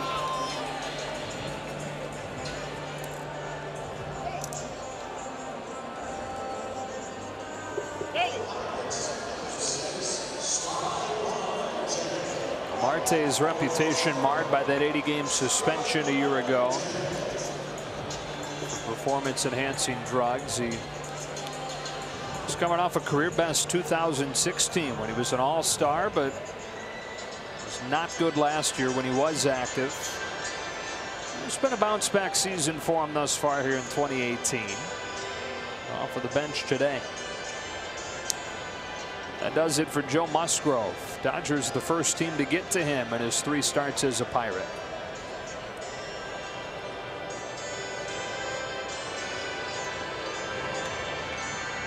Tyler Glasnow, it appears, will handle the 6th. Stripling's spot in the order, by the way, due up 5th next inning. Be interesting to see if it does get there. Dave Roberts gives him another inning on the mound, or if that would be it.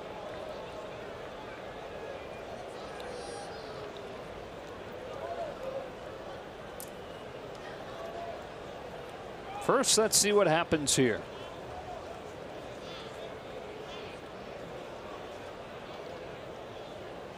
Dickerson at second, Moran at first, Marte the hitter in a 4-0 game in the 5th inning.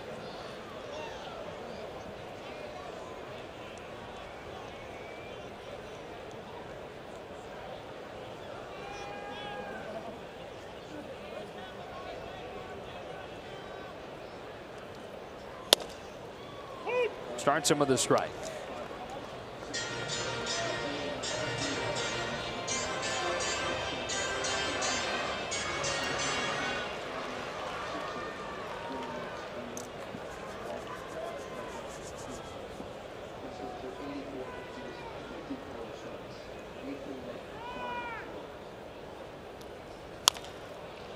Nothing in 2.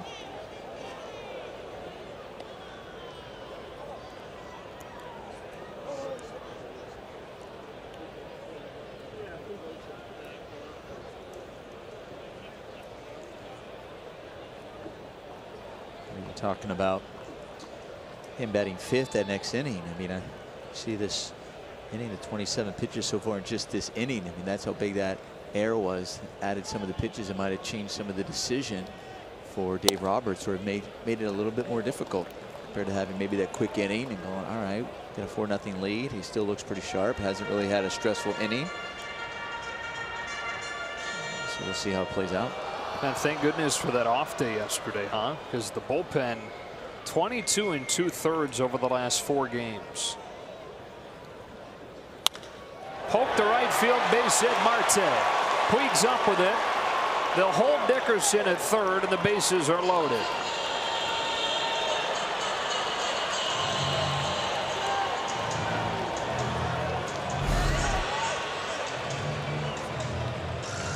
Sometimes you got to give the batter some credit. And that ball was off of the plate. He takes it. I think it's a ball, but he stays on it, doesn't pull off of it, and hits a nice line drive to right field. Even if Stripling missed his spot, he still missed it in a good spot off of the plate. But he just pokes it out there, and it was hit so hard.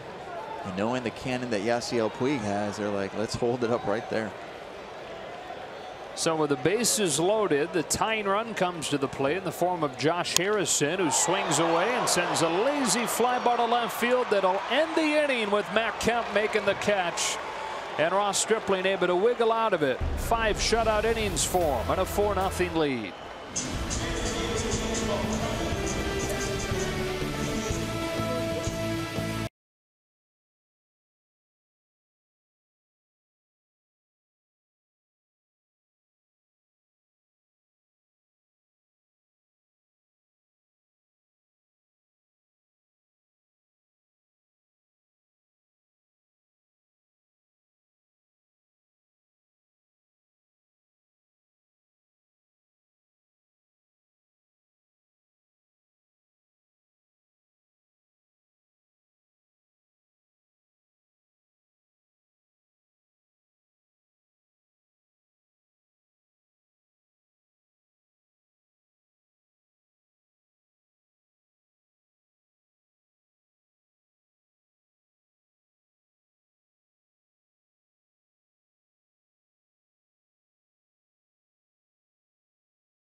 6th inning. Who's in, who's out, brought to you by In and Out. Joe Musgrove's night ends, and Tyler Glasnow, the converted starter who's been much better over the last month, is on in relief. Talk about he's given up just 1 run in his last 9 outings. That's 14 2/3 innings pitched. And out of the bullpen, he's got a fastball that averages 96 miles an hour. He adds that with a changeup, curveball, and a slider. But you better be ready to swing that bat on that fastball. Jock Peterson leads off the inning against him. He's got one of the big swings in this game, a 2-run home run against Musgrove. He takes a fastball for a strike. Glasnow, Southern California guys from a baseball powerhouse in Hart High School in Santa Clarita.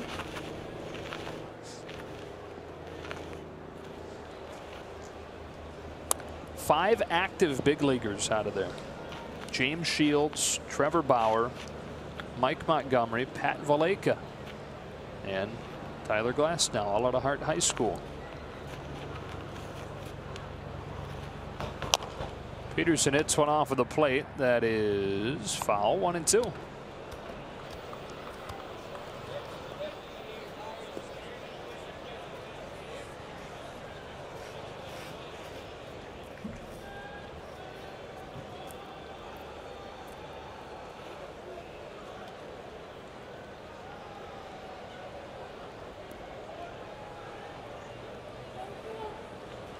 Scott Alexander getting loose in the Dodger bullpen, perhaps beginning to answer our question of how Dave Roberts is going to handle Ross Stripling.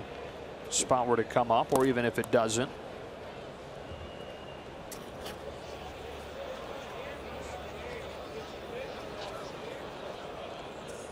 Ross really having to work in the bottom of the 5th inning.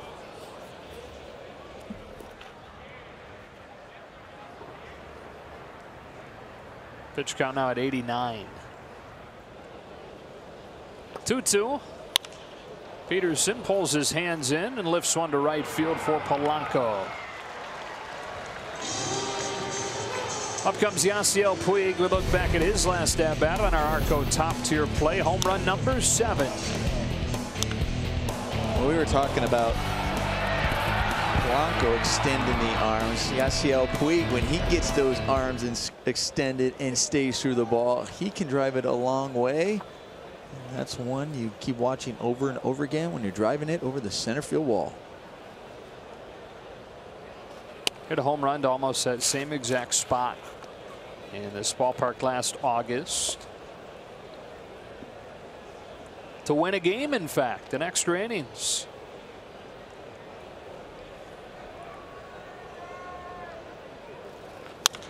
Pokes one down the line, foul, and it's 1-1. This is that home run last August.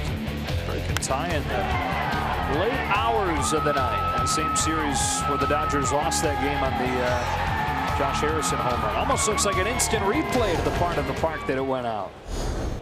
Seems like he likes that spot. Yeah, stay right there.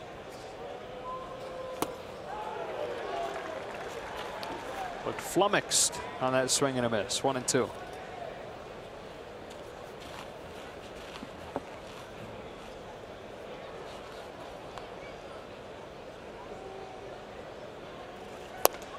Two out.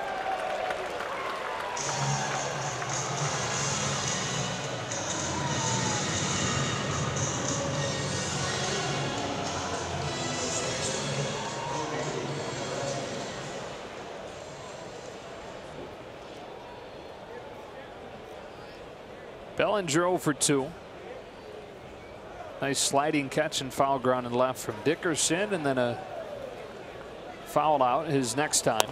Takes ball 1 low. And so 5 for his last 56.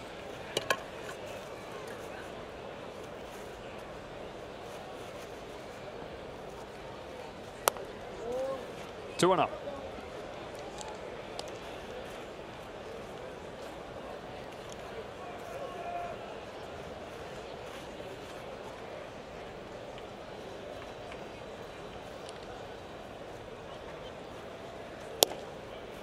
Strike one.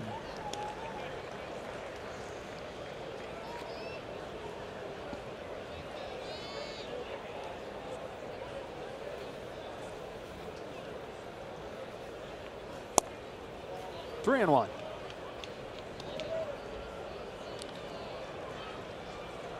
From the 6 feet 8 inch Tyler Glass now. Bellinger corks one to straightaway center field. Meadows is back at the wall. It's gone. Bellinger to straightaway center field, and the Dodgers lead it 5-0.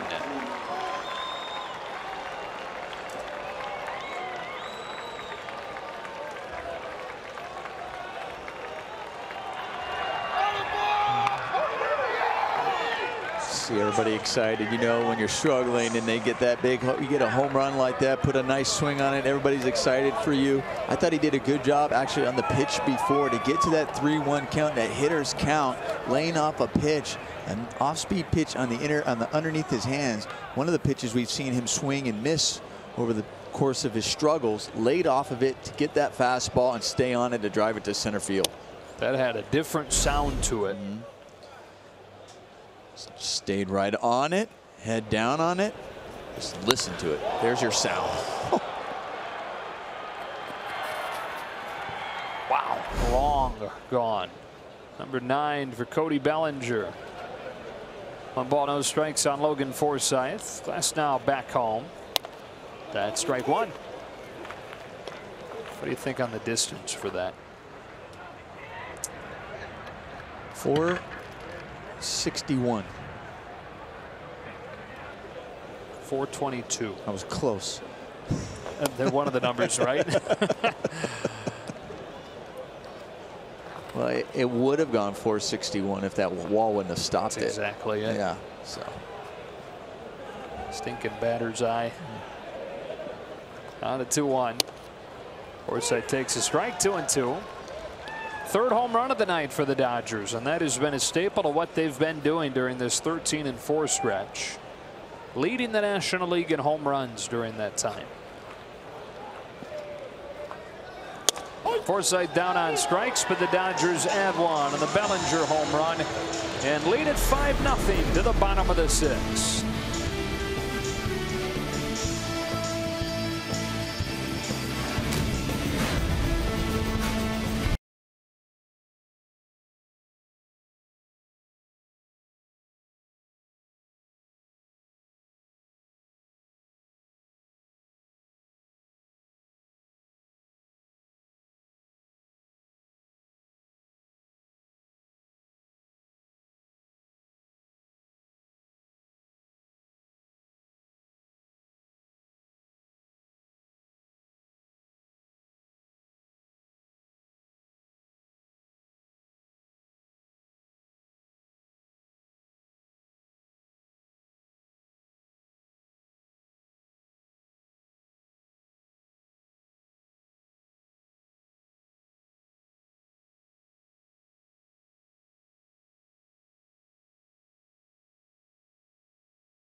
For Ross Stripling, 5 more shutout innings, 7 Ks, no walks, and in position to win again. Oh, it was so impressive. Was what you touched on, him getting ahead. He faced 19 batters, 16 first pitch strikes against those 19 batters, getting ahead early, putting guys away. Also, once again, really tough when they had at bats runners in scoring position, even though that air behind him created those runners in scoring position, but still was able to buckle down, help his team out. Now it's up to Scott Alexander to keep putting up the zeros. Who, Nomar, since getting called back up from AAA, has a 1.64 ERA. 2, 3, and 4 coming up for the Pirates here with Meadows, Cervelli, and Bell. And you know what he's doing? He's leading the majors in ground ball percentage, which is what he did last year and which is what the Dodgers were so enticed by, leading them to trade for Alexander. Strike one.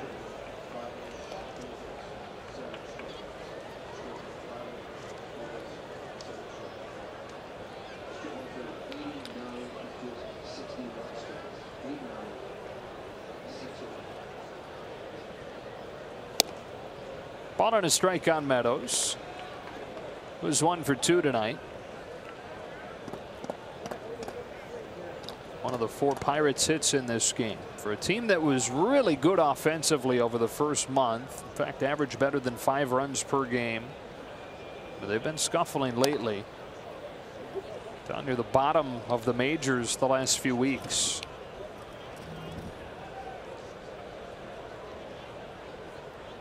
Kind of correcting towards where people projected them to be.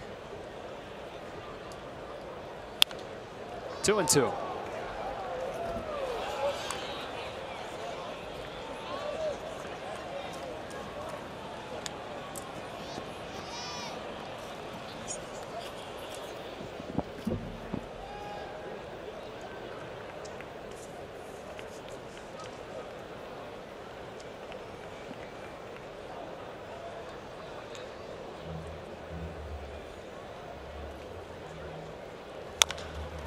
Soft grounder. Alexander, 1 out. Alexander and Jansen and Goodell and on. This group has been really good. Bullpen of the week across baseball. And boy, would they worked over the last week because the starters didn't get a ton of innings. The bullpen has been up to the challenge. Well, we also talked about the last 17 games for the Dodgers. 13 wins in their last 17. Had 7 come from behind wins. They only had 4 prior to that. And a lot of that has to do with the bullpen, keeping you in the game so your offense can come back and win those games. And the bullpen was huge over that 3-game sweep in Colorado. Not only was it a bullpen start in game 1, them having to come in, didn't allow a run to the next 2 games. Francisco Cervelli, ball on a strike. Yeah, 5 times, Nomar, this bullpen has had to go 5+ innings. They're 5-0 when that's the case. That is during this run of 13-4 for the Dodgers. 2-1. When the Dodgers were struggling early in the year, Dave Roberts and staff, and they're getting asked about it, and we were even talking about it. It just seems like things weren't working together at the right time, such as if you had good starting pitching, the bullpen would struggle, or if you had the bullpen that did well, the offense wasn't doing their job. Cervelli to third, knocked down by Muncy, but his throw is late. That's ruled a single. A little bit sloppy defensively for the Dodgers tonight.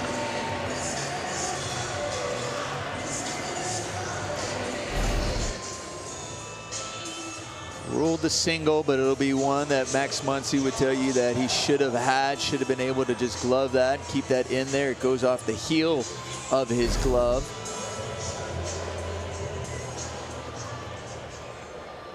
It's interesting when he knocked it down and then still decided to throw that. It's one you're probably thinking, well, catcher, you might have a chance, but no Cody Bellinger. He did a good job. He actually just came off the base knowing it was like, okay, let me make sure I catch this ball. Came out in front, even if a ball was maybe thrown low or short on him.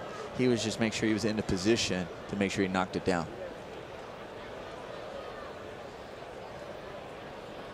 Alexander to Josh Bell with a 1-0. You're talking about getting things synced up for the Dodgers. Heard Dave Roberts after the Colorado series talk about the 3 phases in the offense, the starting pitching, and the bullpen. And if you can get 2 of those 3 clicking at the same time, you feel good about your chances. Lately, the starters haven't been great, but the pen in the offense has.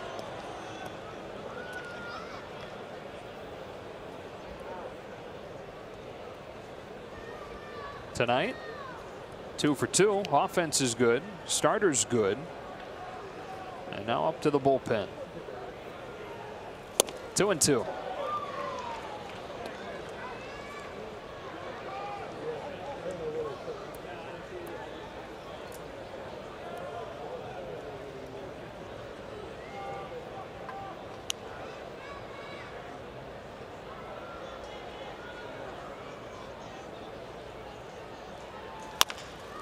Soft ground ball left side. Alexander twirling and throwing, and a nice athletic play by Scott Alexander to get Josh Bell. 2 out in the 6th. Jumping off the mound, you know, as you come after this, you also want to know where your third baseman, he took a peek. I don't think he didn't think Muncy was going to get there, but as he goes over there, just kind of rolled around. That was almost like there was a little bit of touch on that throw too. It wasn't about trying to throw it hard over there. He just knew he had time to say, okay, let me make sure I get a good throw over there. Gets the job done. It's like a quarterback setting up a screen pass. Rolling one way, throwing back the other. Runner at second, 2 out, Corey Dickerson.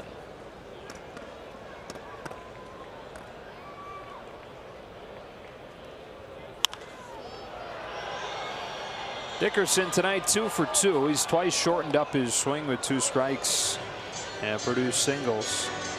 You said it, he's kind of gone against what is the current line of thinking. Everybody opening their swings up, trying to hit for more power. His sole focus this spring was to become a tougher out. Figuring out a way, and sometimes guarantee what he's done. Well, we've seen him how he really chokes up a lot more on the bat when he gets 2 strikes. But there are times when you do that even when you don't have 2 strikes. Just sometimes you're like, okay, well, this pitcher may seem a little tough. Let me just shorten up early. Bounces this one to Alexander, flips it to Bellinger, a scoreless 6th to open the bullpen's night.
Take your mouth to Memphis, the call of Carl's.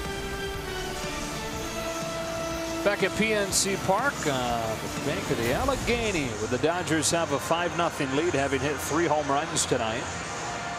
Peterson, Puig, Bellinger, all going deep. And at the top of the order coming up here in the 7th against Tyler Glasnow. 9-1-2. Breivik Valera to lead the inning off.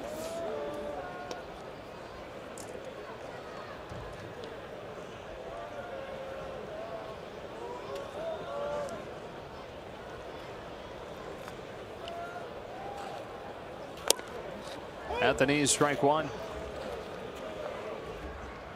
Josh Fields getting ready for the bottom of the 7th. Alexander got some smiles and good-natured ribbing once he got back into the dugout for that jump throw that he made. Everything's a lot more fun when you're winning, isn't it? That's an understatement. Winning cures all.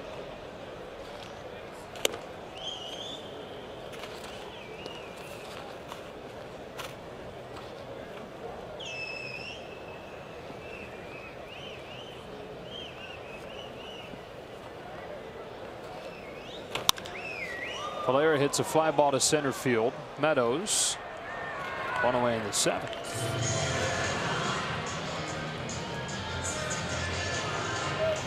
Dodgers had dropped 6 in a row before this 13-4 run. Not just 6 in a row, but 9 of 10.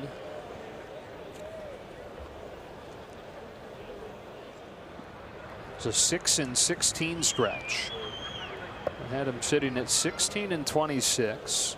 If they can hold on tonight, they'd be back to 500, which really shouldn't be a big deal. But in this division, with the way that it's all jammed up, it is kind of a significant marker to get to. Not oftentimes are we saying just get to 500 so you can get back in that race or get to the top of the division. Ball on a strike on Taylor. Obviously now at this stage of the season, that is the number you're looking for, at least in the NL West. I really don't think it's going to be about being 500 when it comes to the end and winning that division. 2-1 on Taylor. Rockies are up 9-3 in Cincinnati right now. Arizona, San Francisco will start in just a moment. It'll be Patrick Corbin for the Diamondbacks. It'll be Madison Bumgarner in his season debut for the Giants. 3-1.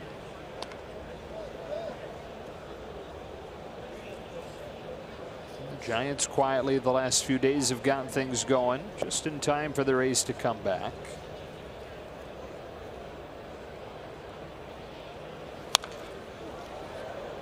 Giants have won 5 in a row.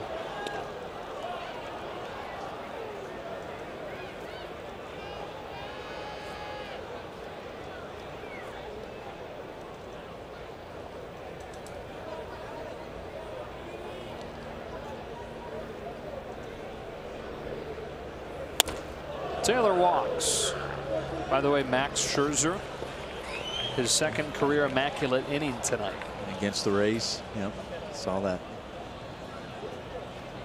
He had a pinch hit game-winning RBI single in extra innings the other night. Here's Muncy. No, he just goes out there and has an immaculate inning.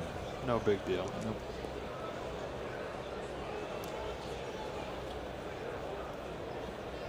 Muncy a hit and a walk.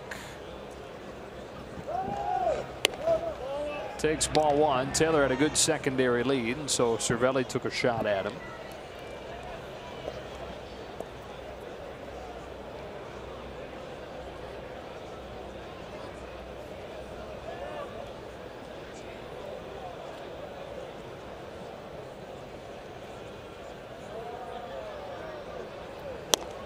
Muncy from Dallas-Fort Worth area in Texas. Of course, a huge football area. Max was a football player himself in high school until injuries put an end to that. First, he hurt his knee in a game, and then when he came back, he hurt his foot. Broke his foot, ankle when he was running during conditioning. They have spring football in Texas, and a couple hundred kids in the school's program are running around the track. And he caught his foot awkwardly on the edge of the track and snapped. That was the end of his football career. Taylor's going to take second as Cervelli can't pull it out of the glove cleanly. If you had to guess what positions Max Muncy played in football, what would you guess? Outside linebacker. Linebacker and a fullback. I kind of picture him with the Rudy face mask too, the bar down the middle. The Rudy face mask. Maybe a neck roll.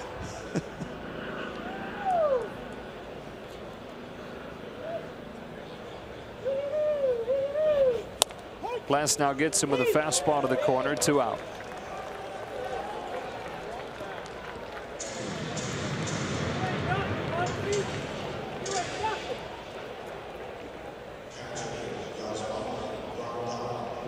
Here's Grandal.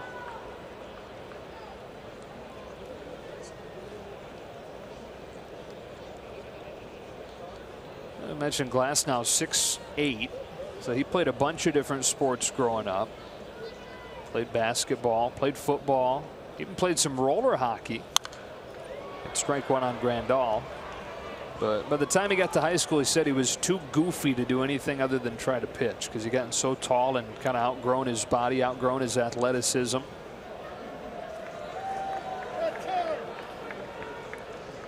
He's 6'8" on skates. Can you picture that, huh? Man.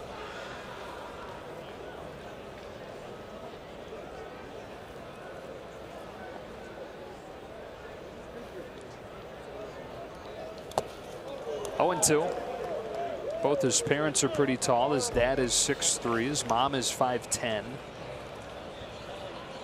When Tyler was a freshman in high school, he was only 5'8", but he had size 15 shoes. So he's thinking it's going to happen at some point. I'm going to be tall. Just didn't know when it was going to happen. He had a growth spurt over Christmas break his junior year.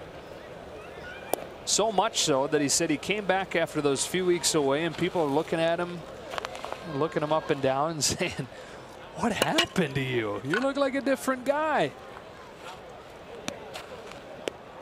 You should see me on skates. Grandal tomahawks this one in the air to right. Polanco waits for it to tumble down, and that's that in the 7th. We stretch with the Dodgers in front, 5-0.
Great work from our crew here in Pittsburgh, sending us to the bottom of the 7th inning. Dodgers in front of the Pirates 5-0, and Josh Fields for his team-leading 29th appearance of the year.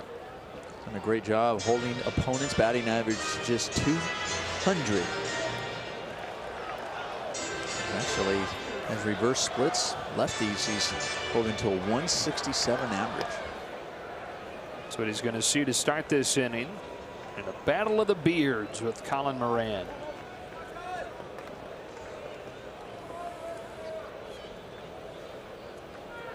Moran trying to extend his hitting streak, hitting .467 over a 5-game streak coming in, but he's 0 for 2 tonight.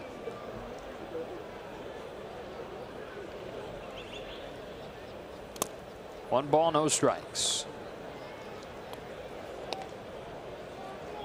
Josh is a little more well kept.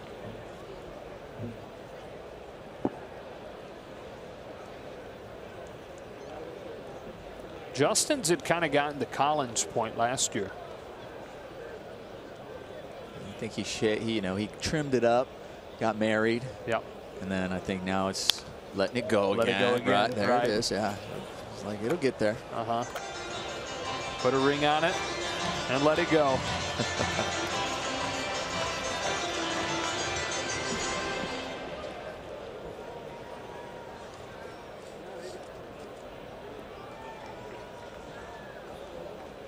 Moran's getting to Gimli levels.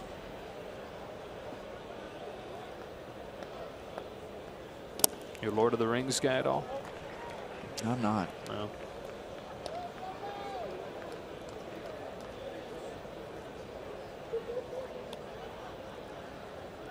But I believe you. He's going to have to pack on a few more pounds before he fills out that full picture.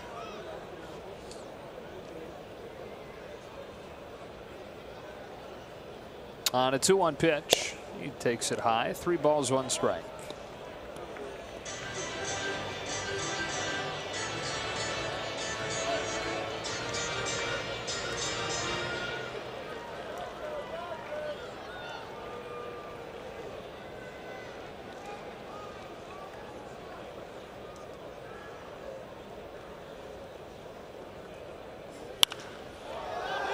To left for Matt Kemp. He's got room, and Moran's the first out of the 7th.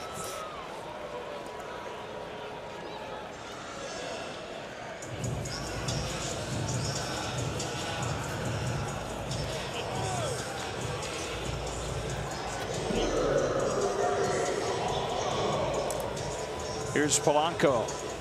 Struck out both times against Ross Stripling.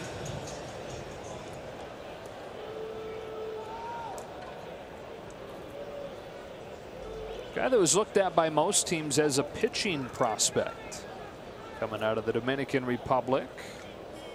Gregory, though, really wanted to play outfield. And when the Pittsburgh scout offered him a contract to sign as an outfielder, Gregory, who was 17 at that time, got a big smile on his face and gave the scout a big old hug.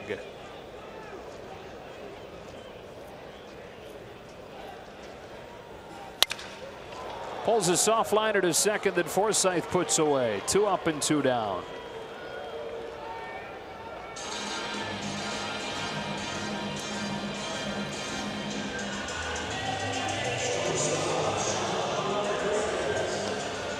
And here's Sean Rodriguez.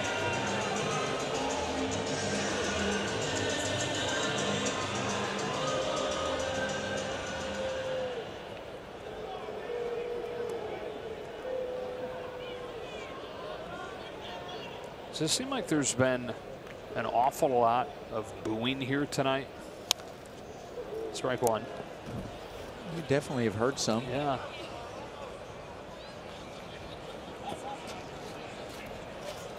Somewhat interesting, just because full body of work, they're probably exceeding expectations this year.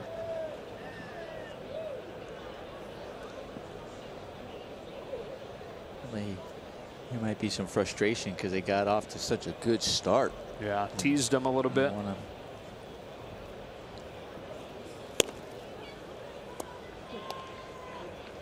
Some frustration in the short term of the offense, which was shut out yesterday or on Sunday and didn't have a hit until the 9th inning against Michael Wacha in St. Louis. Scored just 2 runs the game before, so you're looking at 2 runs over the last 25 innings. 1-2.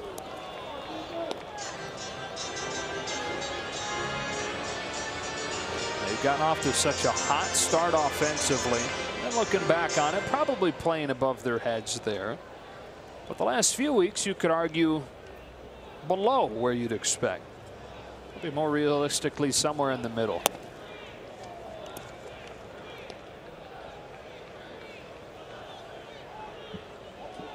They can't even watch. Guy on the top left has his phone out watching the Astros.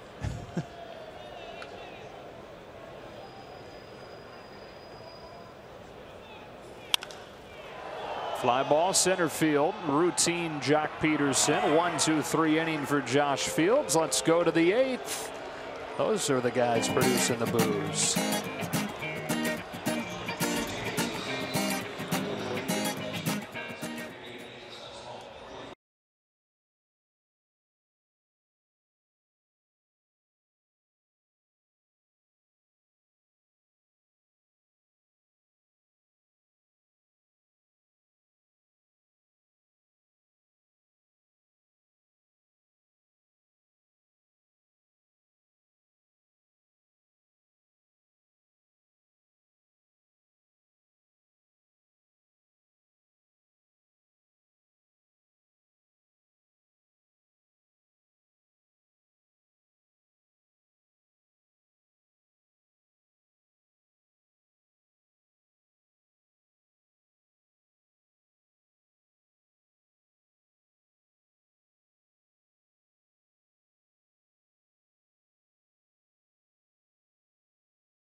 Eighth inning, we check into the studio for Access Sportsnet Dodgers, presented by your Southern California Ford dealers.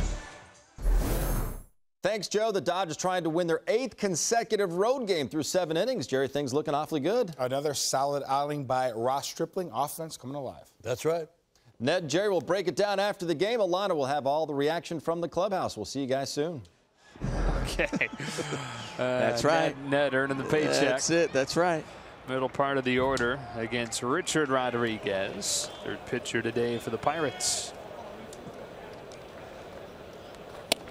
Ball one on Kemp. It was 1 for 2. Singleton scored in the second, brought home a run with a sac fly in the third. That's the only run that scored in a way other than a home run. 2-run shot for Peterson. Solo shots from Puig and Bellinger. I thought that in that third, the way they produced that run was great. We lead off single by Taylor. And then when you had Muncy follow up with a single. And when those guys were able to advance, they did a great job and just get a sacrifice fly. Nice production that inning.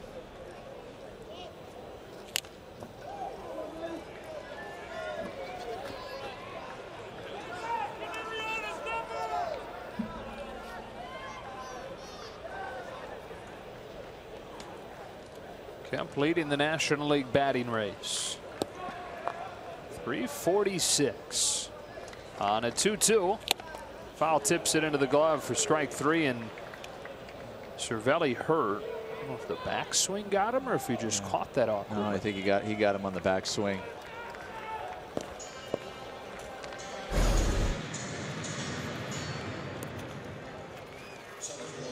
Ooh. Ow.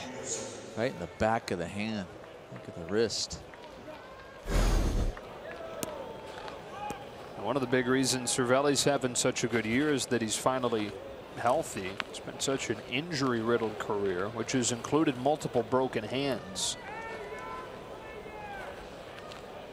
One gone in the 8th inning. Jock Peterson hits the first pitch foul.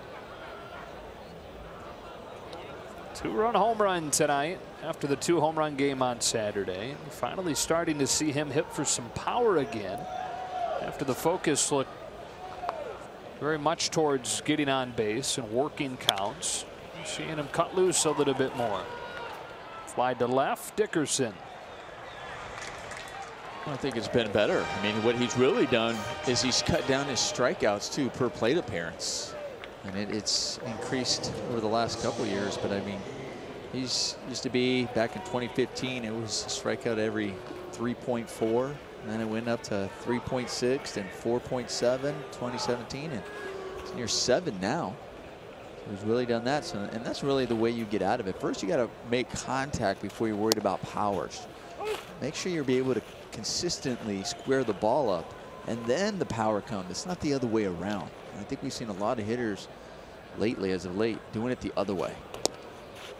And he would probably be guilty of that early on in his career. For sure. I mean, how many times we talked about it earlier about they said we just want him to go play pepper. That wasn't about driving the ball. That was just about handling the bat. Just focus on just squaring it up. With 2 out, Puig leaves it high. You talk about the power numbers that we've seen as of late. When you look at over a course of a month, you know, we've seen the power numbers coming lately, but over the month he's been hitting near 300. So it's not a matter of, well, all of a sudden now they're starting, like he tried to change things to maybe get the ball up in the air. It's no, stay with a consistent swing. You're seeing it consistently happen. You're hitting around 300. It'll come, and now he's seeing the rewards of having quality at bats. Full count on Puig.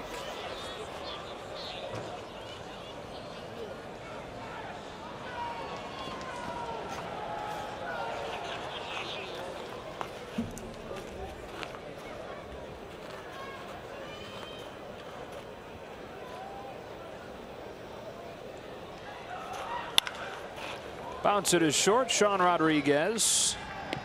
That's a 1-2-3 inning. To the bottom of the 8th we go.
LGBT night mix and presented by Denny's. For tickets, visit Dodgers.com/promotions. Kike Hernandez in the game defensively in center. That moves Jock Peterson to left, and Matt Kemp comes out.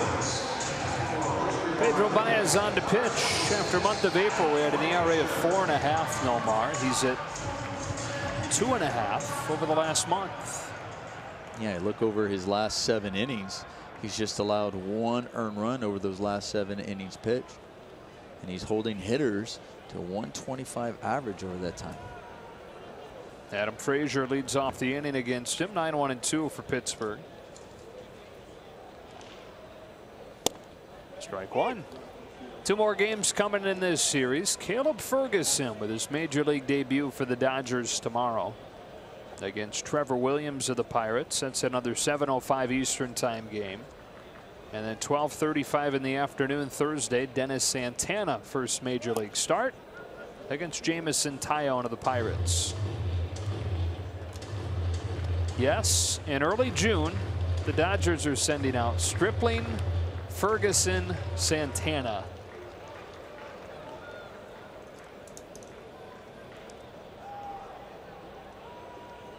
Like they wrote it up. All right.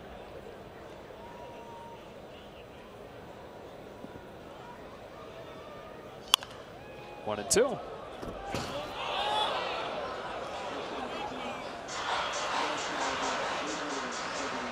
And out attendance tonight, just over 12,000.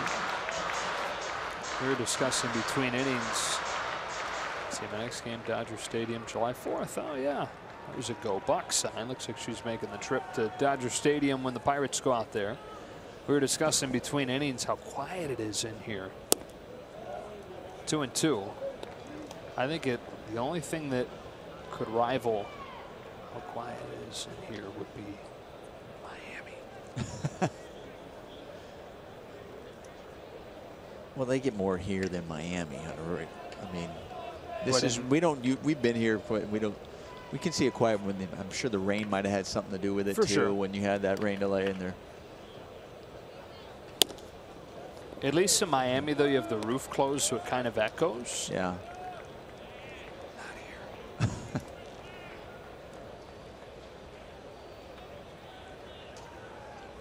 You said you can hear the boos, right? It might have been just 3 people or 4 people. It might have been those 5 guys we showed in the bleachers going to break last time. They're still up there. Now they're watching.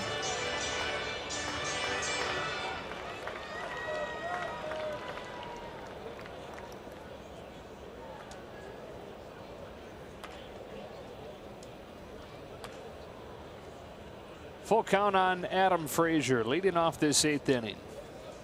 Here comes Baez and a leadoff walk.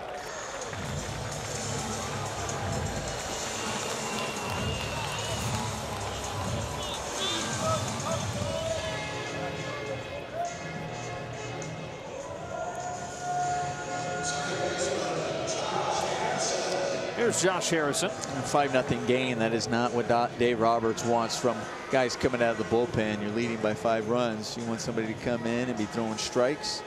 You want to be giving up leadoff walks.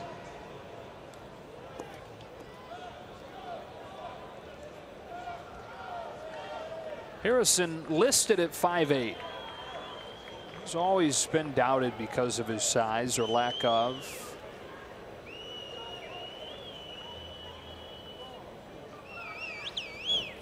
When he was 3 years old, his mom tried to sign him up for T-ball, even though the minimum age was 5. But the parents that were coaching the team were afraid that he was too small, even for a 3-year-old, and that he'd get hurt. So they wouldn't let him. What did his mom do? Started her own team so that Josh could play.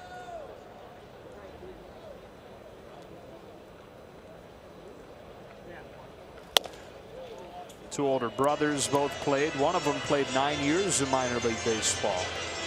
Josh would always tag along with them to the games and the practices and get his own side sessions of batting practice in. Their uncle, a former Dodger, John Shelby.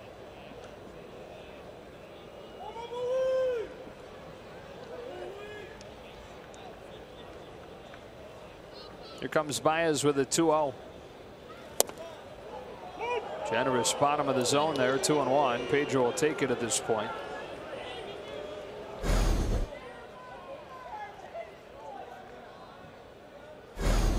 just gets the bottom of the zone. I think what also made it look a little bit worse than that was the way Yasmani ended up catching that. And it was one of those that catches you as a catcher underneath and can't really hold it, and it just kind of carries you away from the strike zone. You hear about framing strikes. This is a big part of baseball terminology now. You get more strikes framed or stolen or presented at the bottom of the strike zone than anywhere else. But in order to do that, you got to catch under it, right? You do, and sometimes the way you try to get underneath it, sometimes the ball may run late and kind of just catch you at the wrong angle. And I think that was a perfect example. When it just caught, you know, he's one of the top ones at doing it and catching it right. That one just catches you. Harrison to center, base hit. First to reach against Baez here in the 8th. And up comes Austin Meadows.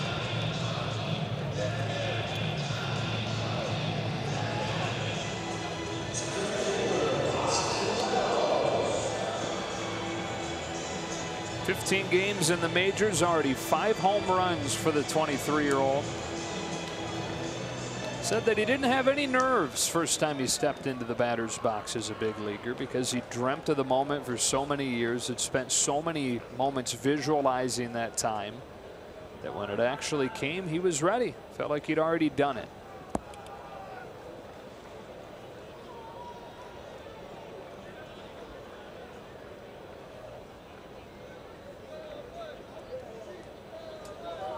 Were you a big visualization guy? I think it may, if I visualized or had dreams of it, I don't think I was making a conscious effort to try to visualize it, if that, you know what I mean, where it's like, okay, I'm just going to start visualizing myself in the batter's box. I think you have dreams, you think about, gosh, what does that feel like when I get to the big leagues, or I'm going to do that. But even after the big leagues, I wasn't one of those guys that were just sitting down and spending time just visualizing what I was trying to achieve.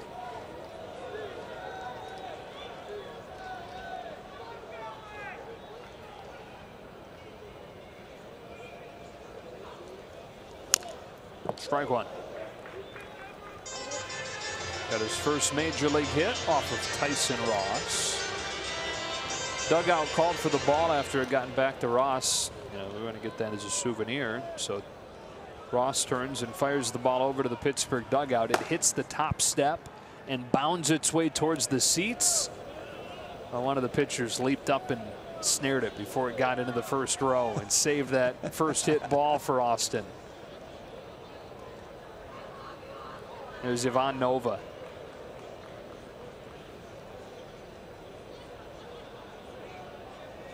Two on, nobody out. Meadows hits one in the air to deep center, sends Hernandez back to the warning track to make the catch for the first out. Yeah, the runners will retreat.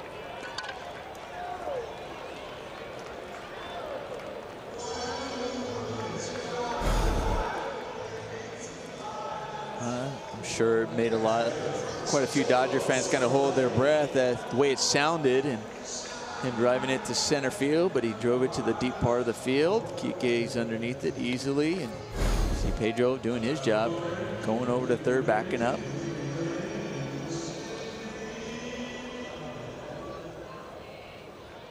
Cervelli with one out.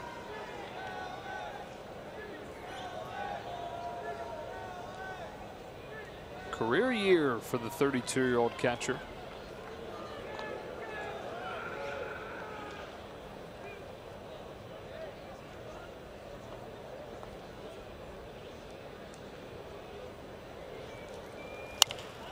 Signed with the Yankees in 03. 2 years into his pro career, he's hitting 190, having just played in rookie ball. And a couple of Yankees scouts sat him and his parents down and said, look, this ain't working. We think you're a smart baseball guy. We think you should become a coach. So 2 years into his pro career, they're trying to get him to hang him up. Stuck with it. Now he's been in the majors for more than a decade.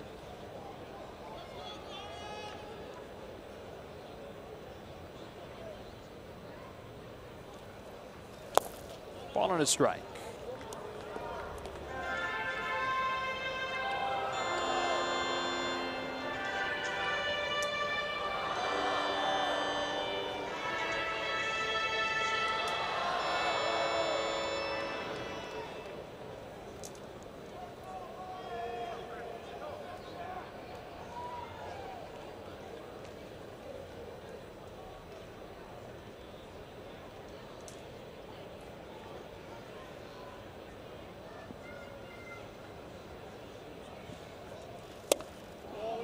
Two and one.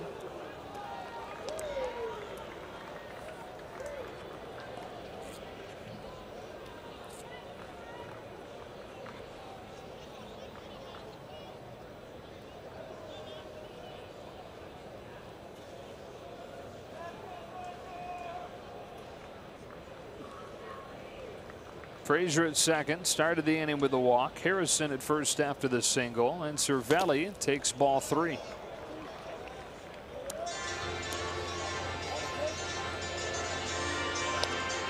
Pedro's not making it easy on himself. One starting with a leadoff walk. And then you get a base hit, and Harrison just kind of throws the bat at it and gets a base hit up the middle. Now, getting behind on hitters as well, especially in hitters counts right here. 3-1 for Cervelli, guy who's been swinging a hot bat. And already his matched a career high in home runs.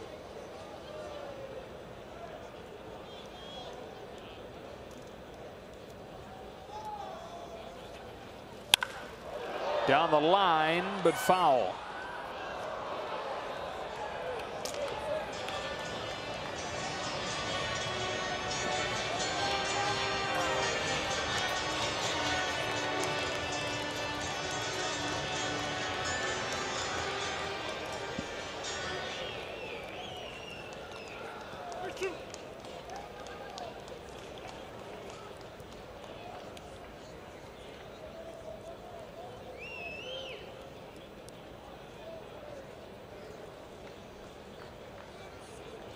Baez 3-2.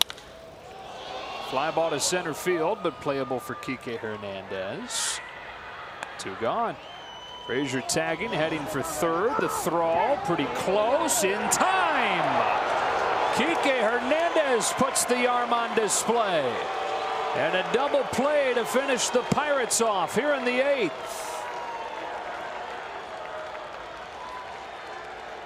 Yeah, hop on the phone and see if they might want to review this. And Kike does a great job getting behind the ball and then just showing off the arm with a one-hop throw. We're gonna have a look at this and trying to see what they're calling. Looking at it, trying to think. I go, did he get the foot in there? There's a better angle. His foot looks like it's there, but I wonder if Mac Muncy might have got him on the arm prior to that foot when they were peeking.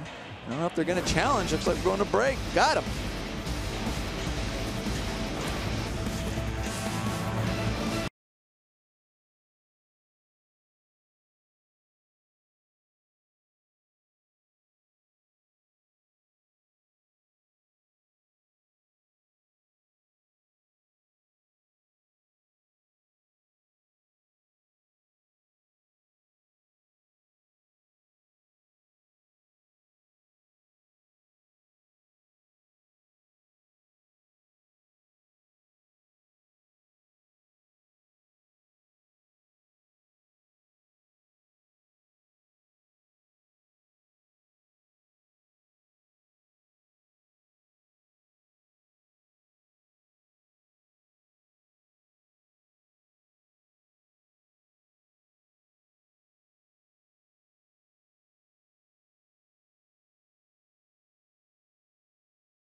Felipe Rivera was better than Felipe Vasquez. He's having a bit of a rough year after a dominant 2017.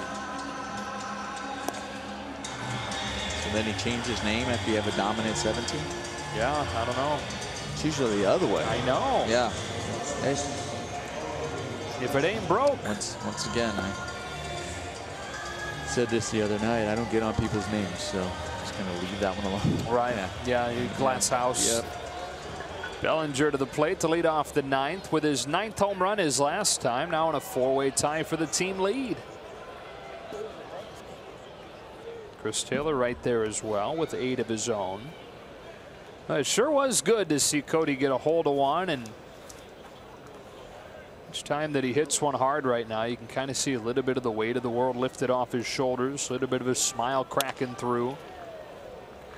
And if you need a display of what he's going through and how hard he's grinding, just look for the reaction of the dugout when he gets back in after hitting a home run like that.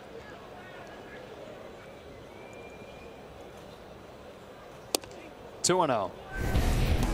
We're going to take a look back in the 6th inning. He's in a hitter's count, gets a ball down in the zone, stays on it. That one better where he's not really pulling off of the ball, trying to pull it to right field, but stays on it and stays through it and drives it to center. Healthy cut there, 2 and 1. That one was a little different. That's a perfect example where you can kind of see where his front shoulder starts flying a little bit, where he's pulling off of it rather than staying on it like he did the home run. He stayed on it through and hit it to center field. Exactly what you were talking about, Joe, right? High five, smiles.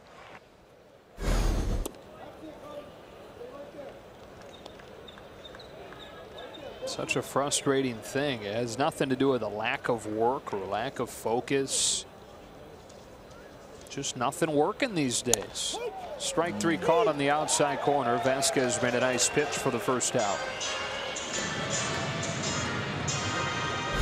Nothing working, and the pitchers paint him on the black like that. Look, that is how close it was. How good of a pitch it was. Forsythe with 1 out.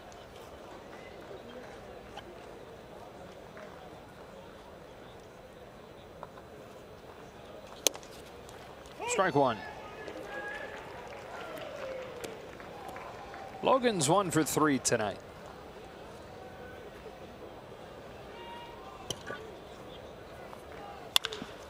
Ground ball to third. Colin Moran, 2 up, 2 down. So Rivero changed his name to Vasquez to match the last name of his sister, who he's particularly close with, and he's been an advisor to him throughout his life. Lives with her during the offseason in Florida. And I wanted to do it as a reflection of how much she means to him. Hernandez first trip up there, takes strike 1. Actually tweeted afterwards an apology to all the fans who had bought Felipe Rivero jerseys. They did too. It's nice that he apologized, but it's also a nice gesture and why he changed his name. Sure is.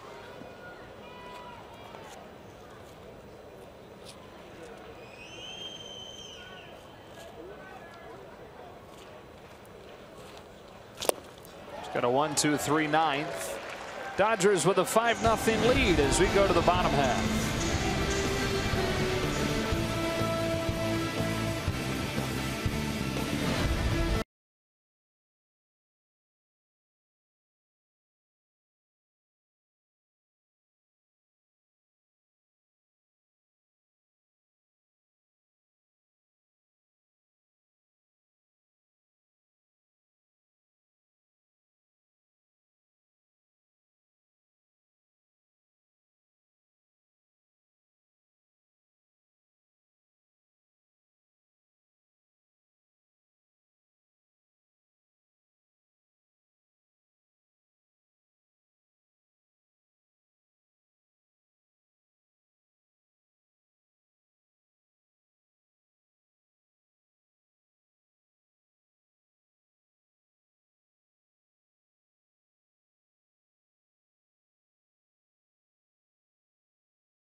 and in position to win again.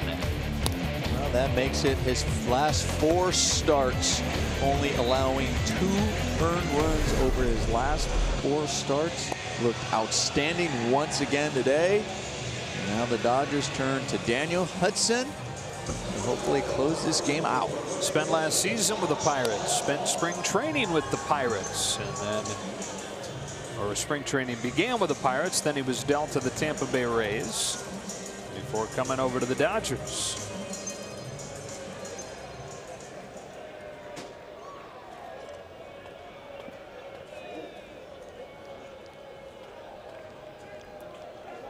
Ross Stripling, by the way, has his ERA now 1.52. National League leader Jacob deGrom 1.49. Josh Bell to lead off this 9th for the Pirates. Hudson delivers and misses away, ball 1. So just a tick behind the National League lead. Still pretty wide margin for Justin Verlander, leading all of baseball with a 125. 2-0 on Bell.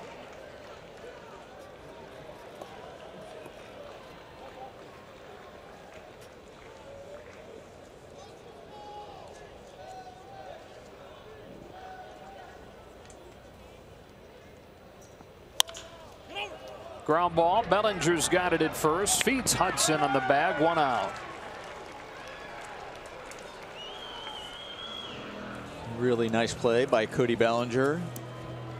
Able to snag this ball. A little slide over there, similar to the ball that he actually made where there was an error at second base. He made a really good throw, perfect throw that Chris Taylor just dropped. Bellinger only getting his 2nd start there over the last 9 days, as he's been mostly in center. But yeah, he's looked sharp. Now 2 guys facing off that were traded for one another. Hudson to the Rays, Dickerson to the Pirates.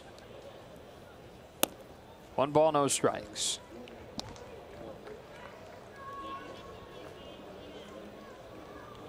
Dodgers working on their 8th shutout of the season.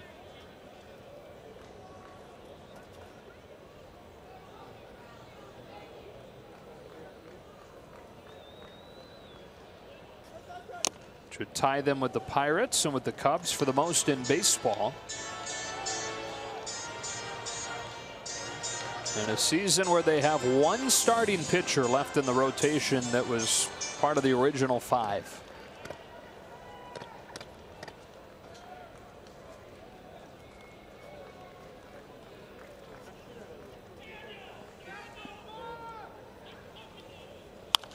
One and 2. Diamondbacks, by the way, got 2 runs against Bumgarner in the 2nd. 2-0 Arizona. Rockies already won tonight.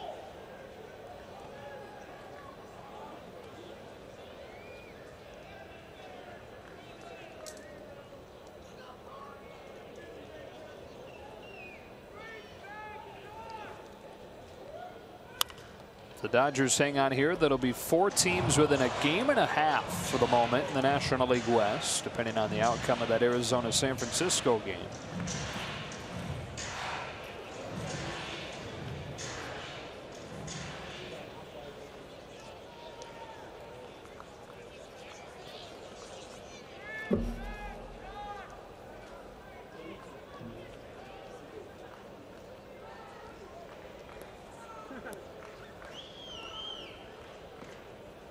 Hudson's 1-2. Got him swinging, 2 gone.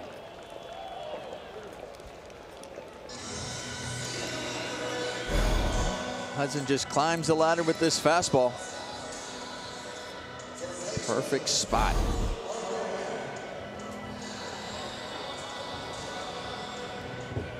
And Colin Moran, the last hope for the Pirates, who are in danger of getting shut out for the 2nd game in a row.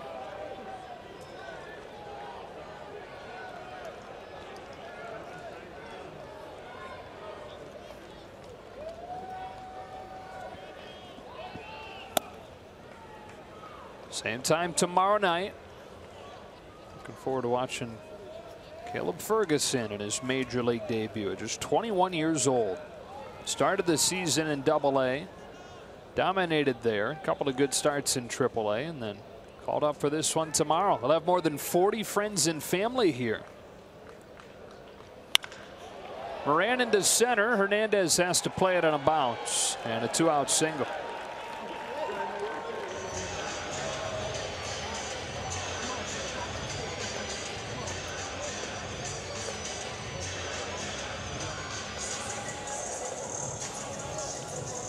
Six hits for the Pirates tonight, but all of them singles.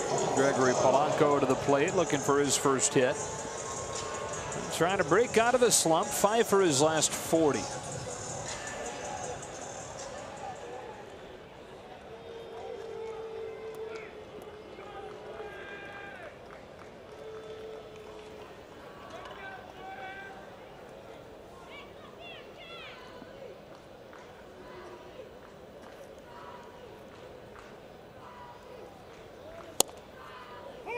Oh, 0-1.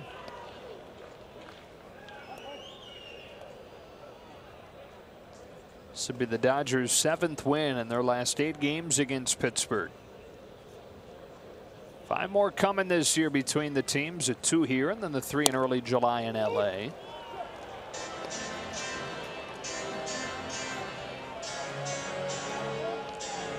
Pirates are on the verge of falling to 500 for the first time this year.